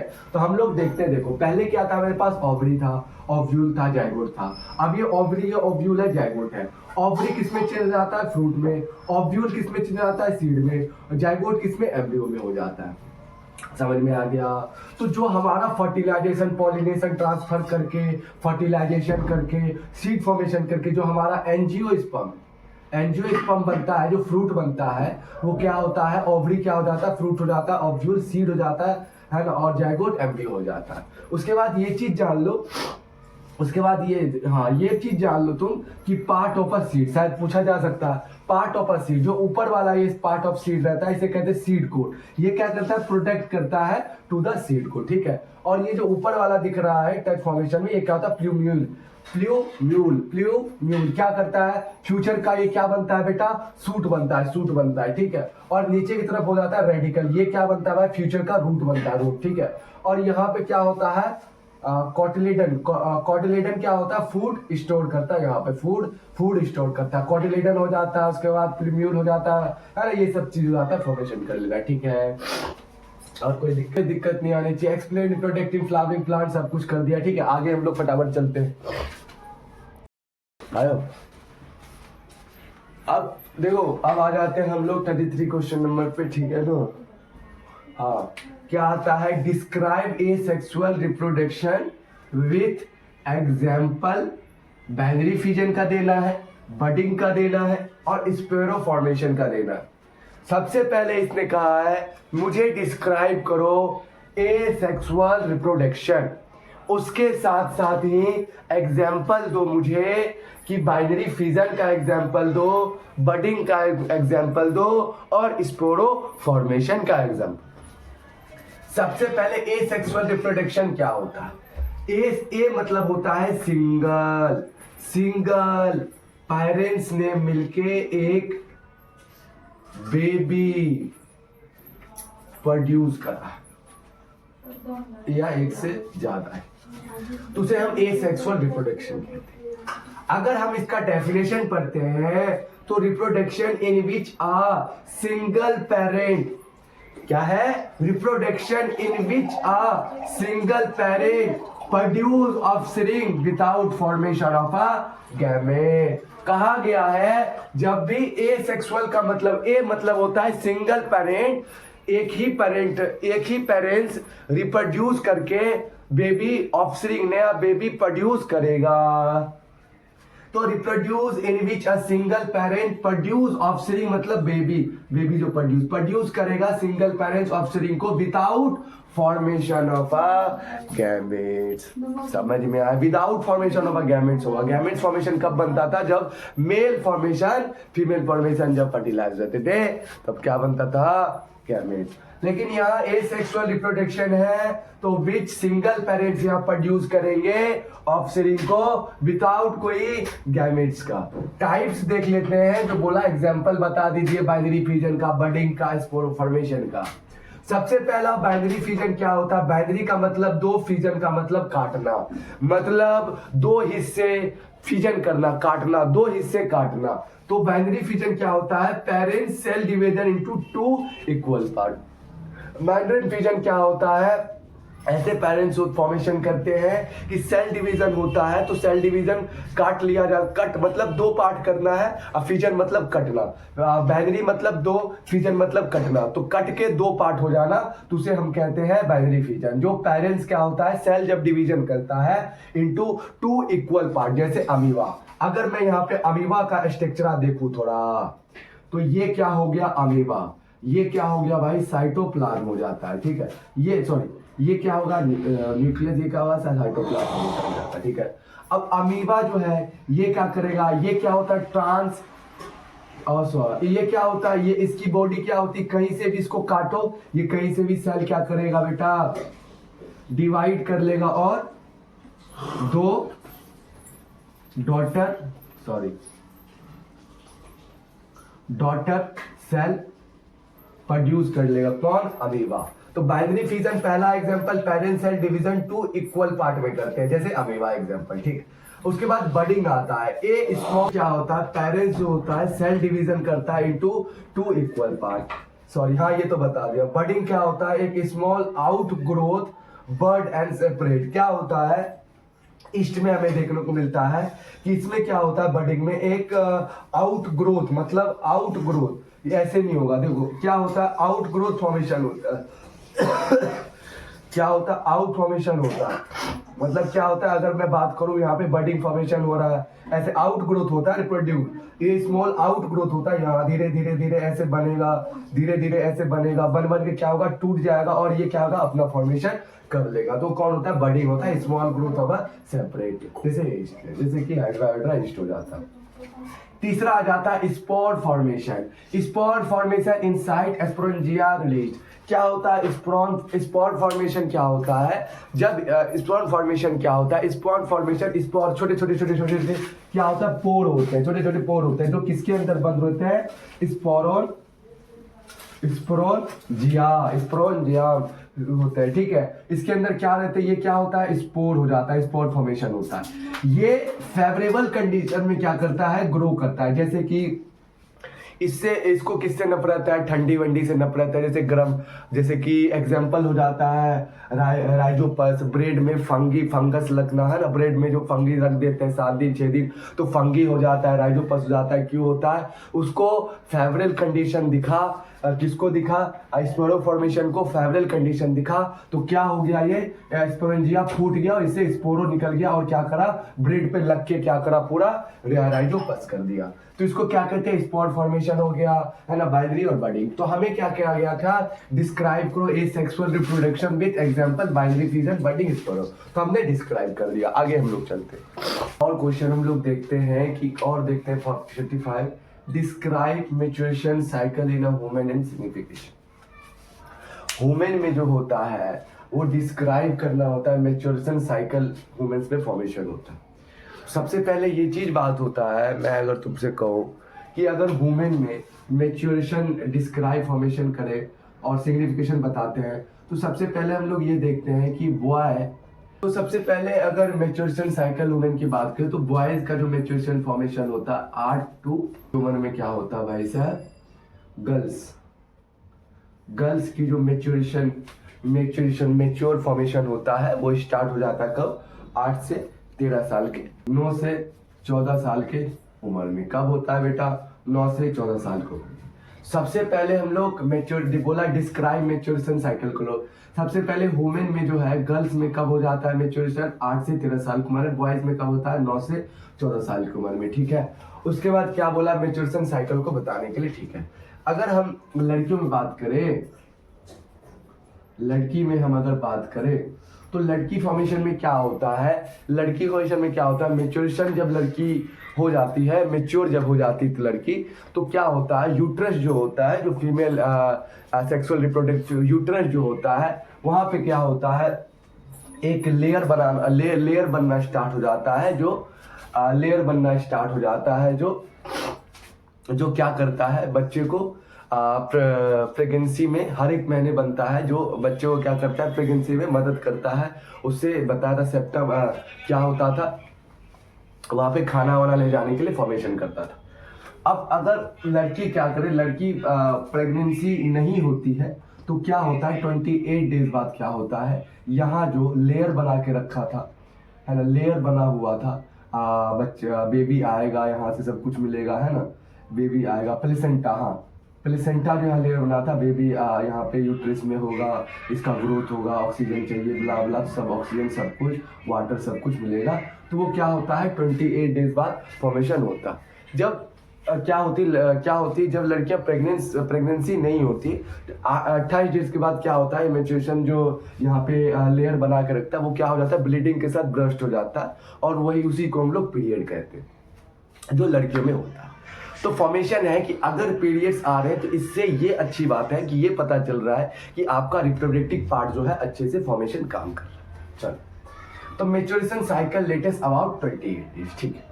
पहला हो मेच्योरेशन 1 से लेके 5 डेज, ठीक है। फॉलिकल फेसेस आएगा बहुत से अच्छा, ओव्यूलेशन होता है 40 डेज अप्रॉक्स कम से कम, और लेक्टेशन पासेस होता है, लेटेसेस पासेस होता है जो मैंने बता रखा था। उसके बाद सिग्निफिकेशन होता है, प्रिपेयर बॉडी होता है प्रेगनेंसी के लिए, तभी क्या होता है लाइन फॉर्मेशन करता है बच्चों को रखने के लिए। इंटीग्रिटी लेना, प्रोटेक्ट ना हेल्थ, हेल्थ को क्या करता है फॉर्मेशन और प्रोटेक्ट फॉर्मेशन करके रखता है सिग्निफिकेशन। तो देखो अभी जो है ना मैंने जितने क्वेश्चन बताए हैं मुंह से बताया है, और मैं पीडीएफ फॉर्मेशन कर दूंगा, और बहुत 6-7 क्वेश्चन ऐसे होंगे, 5-6 क्वेश्चन 6-7 जो छूट गए मैं नहीं बता पा रहा हूँ, इसलिए मेरा आवाज अभी आप सुन रहे होंगे, और मेरा जो भी हालत है वो आप देख रहे होंगे कैसा हालत है, तब बहुत बुरा हालत है, ठीक है। तो अभी जो है मैं क्या कर दूंगा, जितने भी क्वेश्चन है, जितने पीडीएफ फॉर्मेशन है, सबको पीडीएफ फॉर्मेशन करके क्या करूंगा मैं डिस्क्रिप्शन में डाल दूंगा question with answer with diagram level करके। अब जो बोला है वो तो सुन ही लेना, अभी जो वीडियो वो अच्छे से देख लेना, उसके बाद जो मैंने पीपीटी या मैं क्या कहूँगा जो पीडीएफ क्वेश्चन का भेजूंगा बायोलॉजी का, डिस्क्रिप्शन में जाके देख लेना। बाकी बात, मैंने जो क्वेश्चन इतने बड़े बड़े लाए, इसमें से छोटे छोटे फॉर्मेशन क्वेश्चन भी बन सकते हैं, नहीं बन सकते, तो अच्छे से देख लेना, अच्छे से कर लेना। और भाई CBSE 2026 बायोलॉजी फोड़ के मजा के आना यार, फोड़ के मजा के आना, ठीक है। कोई दिक्कत नहीं भाई, कुछ नहीं, कोई दिक्कत नहीं, ठीक है। उसके बाद आज कितना तारीख हो गया, 20 तारीख हो गया, आज 20 फरवरी हो गया, 26 या 25 को आपका पेपर है। आप टेंशन मत लीजिए, कल 21 है 22, आपको 22 को क्या मिल जाएगा भाई साहब, 22 को फिजिक्स का ऐसे क्वेश्चन मिलेंगे बेटा कि वही इसी फॉर्मेशन में होगा कि भाई तुम छोटे छोटे फॉर्मेशन, एक क्वेश्चन से तुम हजारों क्वेश्चन फॉर्मेशन कर सकते हो, फिजिक्स हो या बायोलॉजी। आज तो बायोलॉजी का हो गया, तुम लोग अब 22 को रेडी रहना, फिजिक्स के लिए फॉर्मेशन धमाका वाला आएगा भाई, क्वेश्चन एकदम डिफरेंट, ठीक है। तो भाई आज के लिए चलते हैं, खुश रहिए, मस्त रहिए। और भाई 5-6 क्वेश्चन छूट गए, तबियत थोड़ा खराब फॉर्मेशन हो रहा है, ठीक है, उसके लिए सॉरी, कोई दिक्कत नहीं भाई, आगे हम अच्छे से ले आएंगे। सॉरी कोई दिक्कत नहीं भाई, ठीक है। पीडीएफ दे दूंगा, डिस्क्रिप्शन सब लेवल करके सब कुछ दे दूंगा, और उसमें एक बार ये देख लेना और उसको जाके देख लेना, कुछ मत करना फिर, ठीक है। मन होगा तो करना, ना होगा तो मत करना, ठीक है। तुम्हें खुद समझ में आ जाएगा। एनसीईआरटी उठाओ, जो भी बुक उठाओ, उसके बाद उसे चेक करो कि भाई साहब जो पढ़ाया हूँ, जो तुमने मेरा डिस्क्रिप्शन में जो मेरा पीपीटी फॉर्मेशन है, जिसमें क्वेश्चन सब कुछ है, उसको कर लेना और ये समझ लेना। उसके बाद तुम क्या करना, कोई सा भी क्वेश्चन पेपर उठाना, बुक उठाना, जो भी उठाना हो यार, देख लेना क्या कर रहा हूं मैं, कितना मैंने किया, कितना नहीं किया, ठीक है। जय हिंद, अच्छे रहिए, बेहतर रहिए। और आपका तो तबीयत ठीक है, शायद किसी का ठीक होगा, किसी का नहीं होगा, लेकिन भाई मेरा तो बहुत खराब है, इसलिए भाई सॉरी, 5-6 क्वेश्चन छूट गया। चलो ठीक है, मिलते हैं।